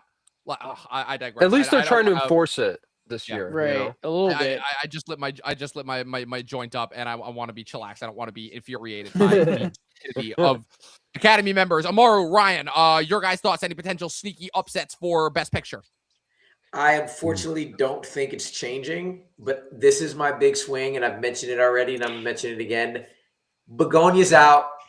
You think Begonia's out? You don't That's think the it's one that I am going to say is the sneaky. and I'm going to one agree with you on that because that gets out, and Weapons gets it. I'm with you on that because I'm looking over these 10 movies now, and of those 10, that's the one that has the highest chance of getting knocked out. I feel like that is number 10 on everybody's list and has only been in because it has been nominated for all those precursors that people were worried about. Ryan, what are your thoughts on? Oh, yeah, sorry. Keep going. Yeah, I was just saying, it's what I said. It's the, we all like Yorgos. We all like Emma. We all like Jesse. We all liked this movie. We should vote for it. But should we? Should we vote for it, or should we let Weapons come in and take it out? I don't believe it's going to happen, but that is my swing for this entire prediction list. Is Begonia's out, Weapons takes its place. I'm with it, and it's funny too because I think that the Academy. It's kind of crazy for me to say this because I feel like I am very much in the minority when I say this, but I feel like they rewarded Yorgos very heavily for Poor Things, understandably so at the time because Poor Things also came out in 2023, which I feel like was this big comeback post-COVID, and his last really big moment had been The Favorite.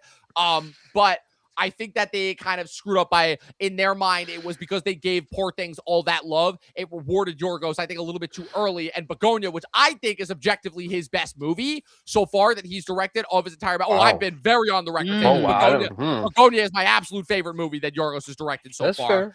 I don't know how well that take will age, especially given once he eventually comes back from his hiatus and makes his next movie. Who knows? He could one-up it. But Begonia is my favorite movie that he's directed so far, without a doubt.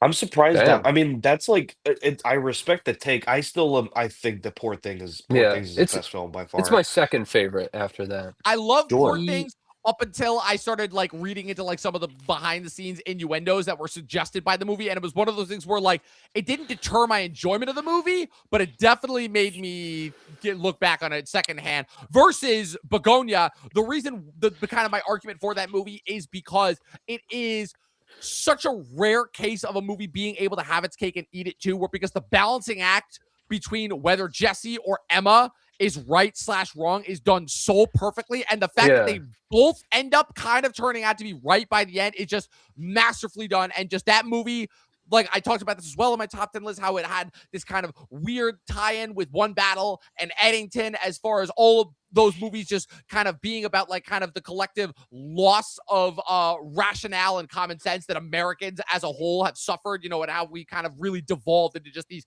micro groups that are just now just completely willing to just, it's like Eddington was for the right, One Battle was for the left, and then Begonia was for the the non-plus disenfranchised ultimately. And I will always give a shout out to my buddy Mike Alvarez for coming up with that take because it's a really, really good take, and I think it's one that not enough people are talking about. That and the Toxic Male Friendship trilogy also being low-key one of the best modern trilogies of movies that should not have linked together at all, but somehow did, and we ended up being for the better for it. Seriously, like, if you guys ever want, do yourself a favor, watch Friendship, Lurker, and Twinless. Dude, that's what I was going to say. Back to back, uncanny. And the fact that Lurker and Twinless were only a month apart is insane to me.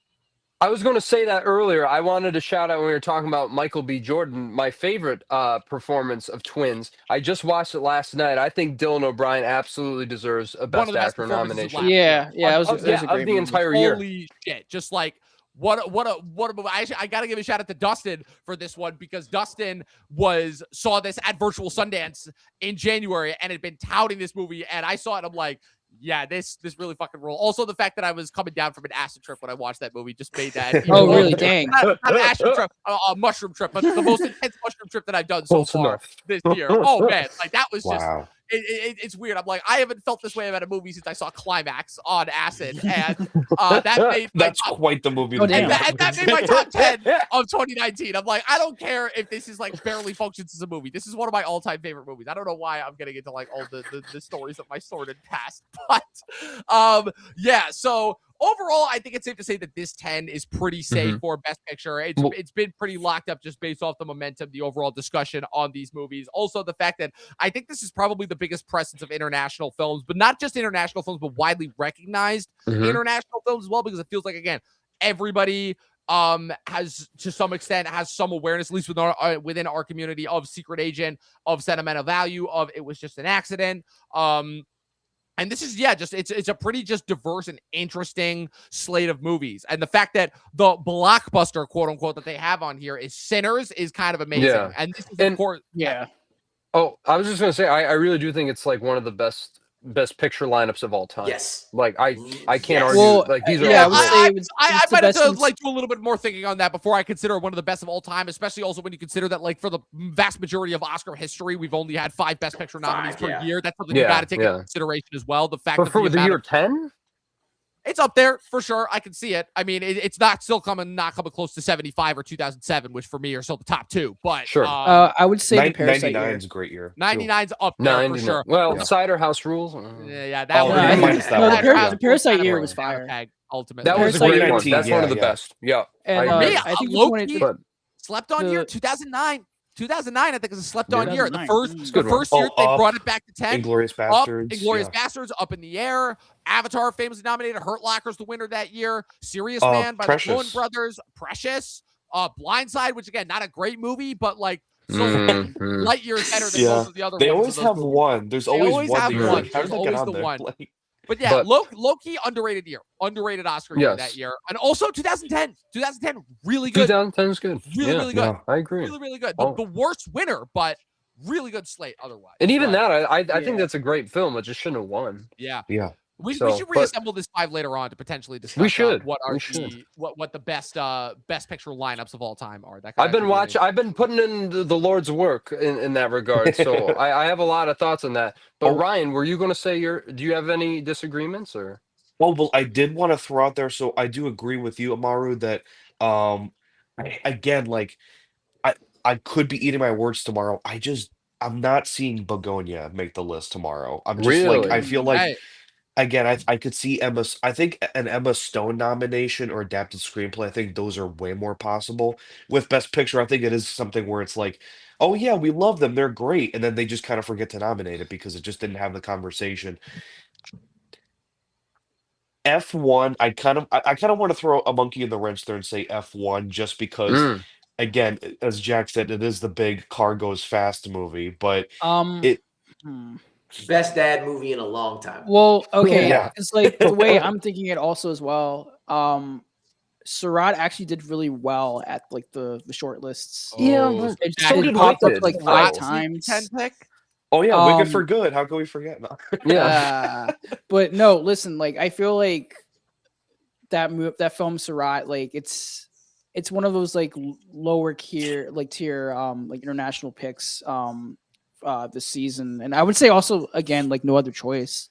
But Yeah. that film again is Yes, kind of please. like, going off. Which should be all Yeah, no, over I would, this I award would, I would season. either For love like No Other real. Choice or Surratt to take Should it, get or, like 6 Weapons to take, like, the nominations. 10th. Yeah. And honestly, like my personal like gripes with like this 10, I would honestly take out like Train Dreams. Like that's my Really? because honestly, like the way I think about it, I'm just like, oh, it's just like a Terrence Malick like rip off movie. Like I don't really. No, it's Yeah, no, yeah. Like I it's didn't have like it's different enough. It's different enough. Fight, it's more- back me up. fight, Mario, fight, back me up. fight. I have not seen enough it's more Terrence of a Malick normie film ver- at all it's a to know. normie I just love perception the of, like, movie. So. a Terrence, But it's you a normie loved it, so, perception of like a Terrence Malick film. It's just like, oh, we can do a Terrence Malick film, but we can like dumb it down for like general audiences, and they did that. That's my opinion. Damn. No, I disagree. I'm I kinda would put it with that because way. Terrence I Malick do think it's a sucked, less. so- I do think it's a less abstract Terrence Malick film, Yes, though. It's yes. a way more streamlined. Like It's more compare that to straightforward. something like Tree of Life, where you're like, it's about the meaning of life, but Brad Pitt's abusing his kids, Fuck not in real that life, in Yeah. movie form. Whoa, hold on. Yeah. Guys, Yeah, but it's also fuck just like The Tree of Life, one of the worst movies Oh, I've ever no. seen. Wow. yeah, that's crazy. Hate that fucking I- movie. I don't Oh my love it, God. but I can't go that far. I fall asleep more times than I've fallen asleep ever in a movie. That's Yeah, how I I- felt watching. I was on Die an by acid Love. trip watching that movie, and That's how I thought that- about the Hidden only Life. way to be able to watch that movie. Ugh. Oh, no, it Lots was of acid beautiful. trips in this episode. Yeah. Yes.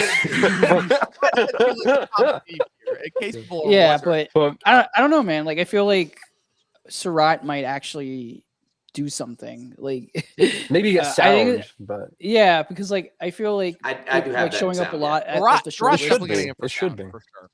Yes, it like showing up at the short lists. I'm just like, maybe it could knock out Bugonia or Train Dreams. I mean, that's my line of thinking. But then I yet just- again, I think Weapons is also like way bigger, and if Weapons they could really get want to in.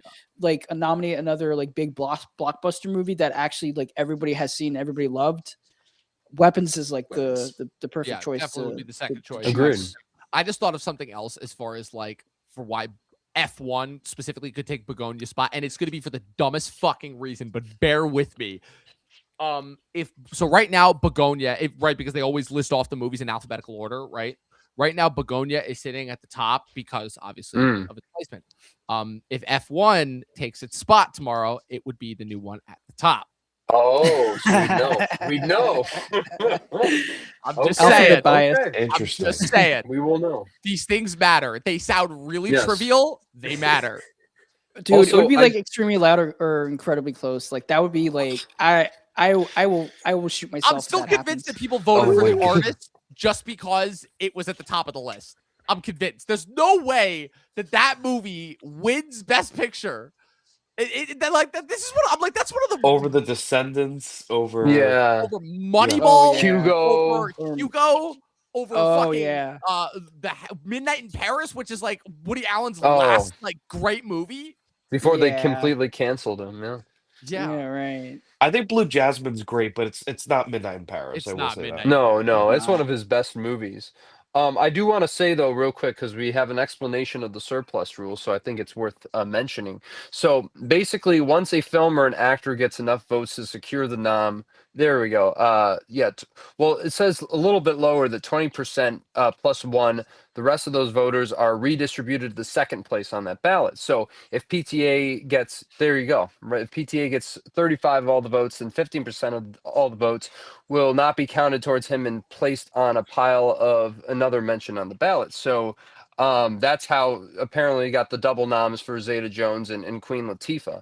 So I think that is really interesting, especially considering that maybe, F1 is the blind side of this year. Let's see what else here. In the expanded era, Girl with the Dragon Tattoos is the only best editing winner to move to get a best picture or to not get a best picture because I was going to say I don't remember Yeah. it getting nominated. Yeah. And Girl have with Dragon F- Tattoo wasn't nominated. It should have been, but it did not. Yes. Yeah. Oh wow, it won. I still need to see that. And then F1 winning editing and sound. Yeah, and I Ford v don't Ferrari think was nominated for picture. that's true. Yeah. But that's the thing. I think F1 gets the nomination. I do not see it winning at all. I mean, One Battle After Another is one of the most perfectly edited movies ever. So I just think, but it is worth mentioning. Maybe it gets sound. I'm not sure. But yeah, like that's why it's going to be wacky if with PTA getting all those votes. I don't know. I don't know how to call this, guys. I really don't. Yeah. But we'll see. That and supporting actress, I'm having an angina over. But I'm sure we're all in the same boat there based on our discussion. Yeah, but I think we should hit the RIP for Avatar: Fire and Ash. Yeah. Yeah, that was Soon. dead before it came It'll out. still win visuals. It'll still Yeah. win. It will. It'll Jay get Kelly. one.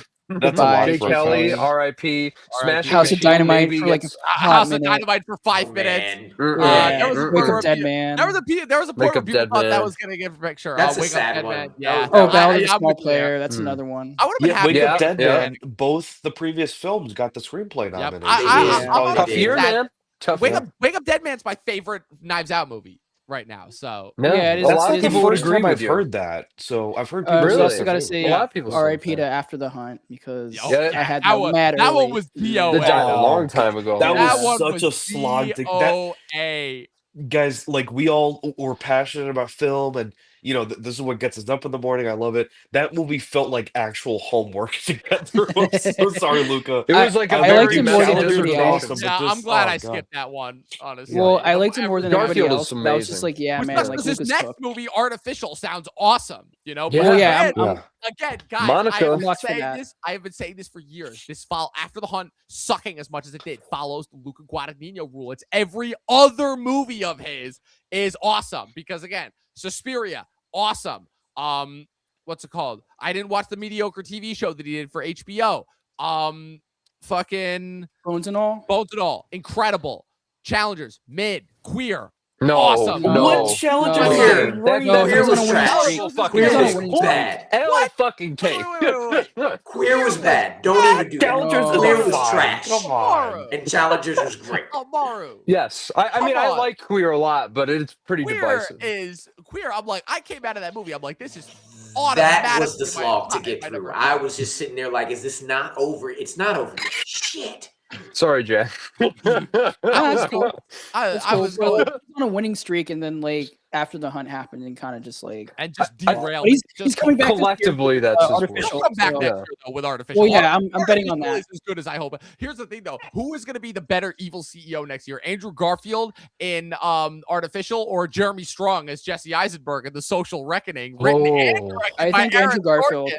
I think Andrew Garfield, because his acting in After the Hunt is like the saving grace of like that. Yeah, movie. We've seen it. he should be nominated. I think. Yeah, That and I movie's thought he was weak, great but in he's After the amazing. Hunt, but I Yeah. think he's gonna like do a better job here with Artificial.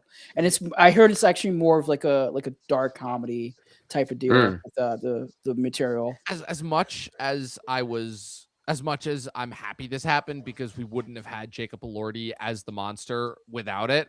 The fact that like Andrew Garfield dropped out of Frankenstein to do After the Hunt Like- Funniest joke of the Wow. year. is what Hear is me going out, though. on with his agent. Like, If Garfield- No, great choice for the casting because Elordi's perfect as the monster, but If Garfield, in an alternate universe where Garfield still plays the monster, does he get nominated for Best Supporting Actor? I don't think so. Probably. Oh, I really? don't think so. Um, Okay. I don't think It's so. hard I- to tell. Hard to tell. actually, I think he would.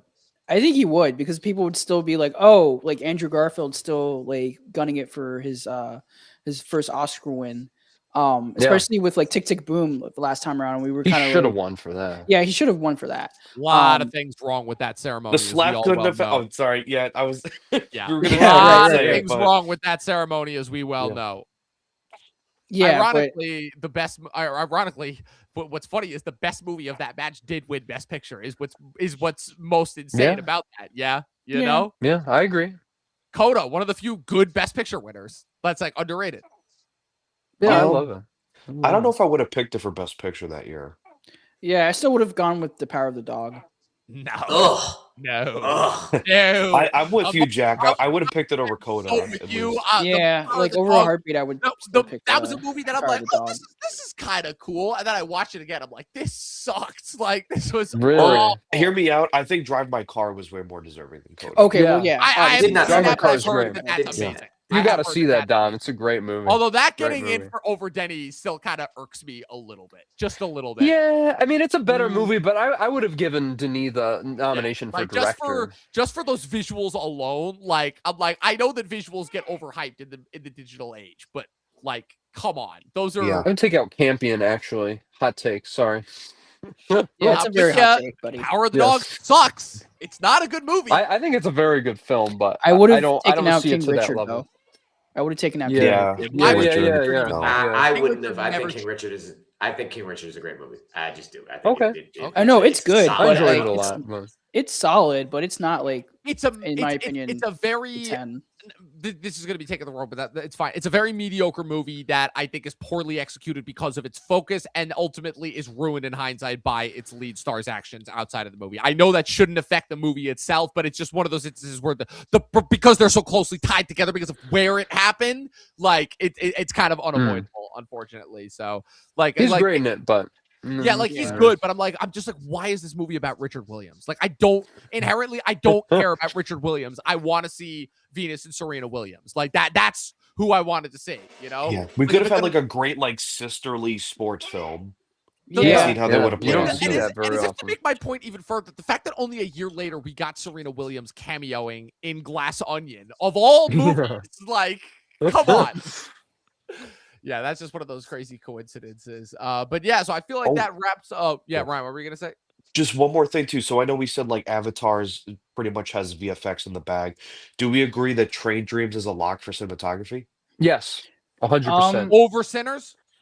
Oh, I yeah, don't. I it's wouldn't like say it's another over question. Sinners, but I think it should win. But it was probably gonna be Sinners. Yeah. I actually think that's just a pretty tight race Yeah. in general with all those movies. Mhm. I agree. Okay. I did not know. I do not know where that's going. In a perfect world, it would have been also no other choice getting like the cinematography nomination. Yeah. Over Marty Supreme or something, which looks great, obviously, but I don't know about Yeah. over Marty Supreme. I thought Marty Supreme's cinematography was great. oh, it's great. Marty I Supreme's just don't know if it cinematography was stands out great, as but it's not winning because yeah. it has too many. Marty Supreme, I think, has the best chance at editing. That's what I think it has. I can see that. Yeah. Yeah. All right. So with that being said, guys, that was our Oscar discussion. We went a little bit long, but you know what? For these guys, Always do. I wish I could stay on the stream forever. Not really. You know, just in Yes, order I got to to get up at 6:30 in the morning for this Oh shit. man, all right? Yeah, I gotta wake up. listen, I'm not used to that. we're all gonna be up. We're all gonna be ready for it, and then we're gonna be ready to place our bets on the winners for ones those actually come out. Gentlemen, I cannot thank you enough for joining me on yet another Oscars prediction episode. This is always one of my favorite episodes to do of the year. I always look forward to it, and it's both a blessing and a curse that it is always at the beginning of the year. So going around once again, starting from the order that I started with, starting with Ryan. Where could the good people follow you on the interwebs? Hey guys, so yeah, you can pretty much follow me. I'm usually Ryan T. McGuire on most social media platforms, but I'm Ryan Movie Guy on YouTube. So make sure to like and subscribe to that too. I love talking movies, love talking trailers, TV as well. I'm trying to branch out a little bit more this year and talk about other topics outside of film. But yeah, always happy, and I can't wait to do another maybe Oscars video at some point, Dom. Hopefully, if you want to have me back. Could be in the bag, could be in the works for sure. Jack, always happy to have you, the CEO of Sex. Where can the good people follow you on the interwebs? Okay, yeah. So I have a YouTube channel. It's Swerve Master 18, SWERVE Master 18. I do movie reviews, Oscar analysis. Next week is Sundance, so I'm going to be doing a lot of like reviews from like the virtual component, and I also do my reactions tomorrow for the Oscars. So keep an eye out for that. But you can also follow me on Letterboxd, Swag Healy, SWAGHILI123. And yeah, that's it. All right, Nathaniel, gamer friend. I know we're dual streaming to your channel as well. No, So we that's won't part say of it. that. But well, you already said it, so kind of catch out You the bag did. on that one. We'll deflect to Amaru first. Okay. Yes. You can find me. Amaru Moses everywhere. Amaru is spelled right there. And then Moses is Moses. But mostly I write for bitesizebreakdown.com. Speaking of sinners and speaking of whether or not, I can remember what movie we compared to it. Oh, speaking of whether or not Train Dreams is a Terrence Malick ripoff.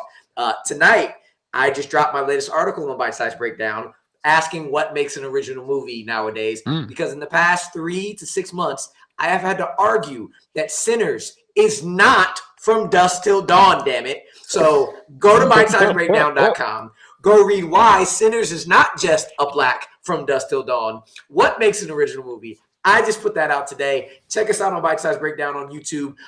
We have an interview that just went up with 2 of the stars from Percy Jackson. We do. I saw that. Congrats. Yeah, thank you. We do a bunch of shorts because again, we write reviews in 100 words or less from multiple reviewers around the world. And you can catch us Bite Size Breakdown, IG, Twitter. Catch me all over those the Bite Size webs, and you'll find this man on one of the Bigger Bite episodes coming soon. Yes, sir. Awesome, man. I can't wait to get into that article. That sounds like an amazing read. And so thank you, man. Of course. And I'll just say, because I know some of you are watching from my side, but if you are watching through the Talking TV end, you can find me here, my namesake, my channel, and all over social media at Nathaniel_Ahart. Definitely got a lot of videos planned tomorrow. I'm going to be grinding to get these Oscar videos done. I'm thinking of filming a live reaction. I just got to make sure that my hair is okay. I know who cares, but rest assured, there's a lot of Oscar content coming and a lot of reviews as always, and definitely planning a couple special videos very soon as well. So thank you again, Dom, for doing this with me and another year in the row. It's always a blast, and I'm glad to have this group of 5 gentlemen to do it with. Absolutely, man. And my only gripe is that I can't have you on more often. That's I know. I'm a busy man, unfortunately. I'm gonna keep saying it. And also, as far as the hair component, this is why I shave my head, so I don't have to worry about that. Fair enough. Yes, you guys can follow me with everything going on at Movie Nerd Reviews across all platforms, at Official Talkin TV Podcast across all platforms. Be sure to keep tuning in every week. I'm trying to do more live roundtable panels like this because it's just more fun to just be hanging out with my friends and just discussing stuff like this. So be sure to tune in this weekend for the return of Talkin Lost. That's right. Me and Luke have officially start kicking off season 4 this weekend. We're also going to be talking about our most anticipated TV shows coming out for the rest of 2026. And then join us for a very special episode the following weekend on the Talkin TV channel. We have our official 2026 movie draft. That's right. Jack will be back for that one. We had so much fun doing that in the fall. Jack, I'm still pissed at you for taking no other choice from me. I'm never going to stop bringing that up. We had so much fun doing that in the fall that I was like, we should do this for this year, but for the entire year, because, man, there are some interesting movies to choose from. So I hope that all of you tune into that. Be sure to follow all of these gentlemen on all of their social media platforms, their YouTubes and whatnots. And as always, people, 12 seasons in a short film, and watch more fucking movies. We'll see you guys next time.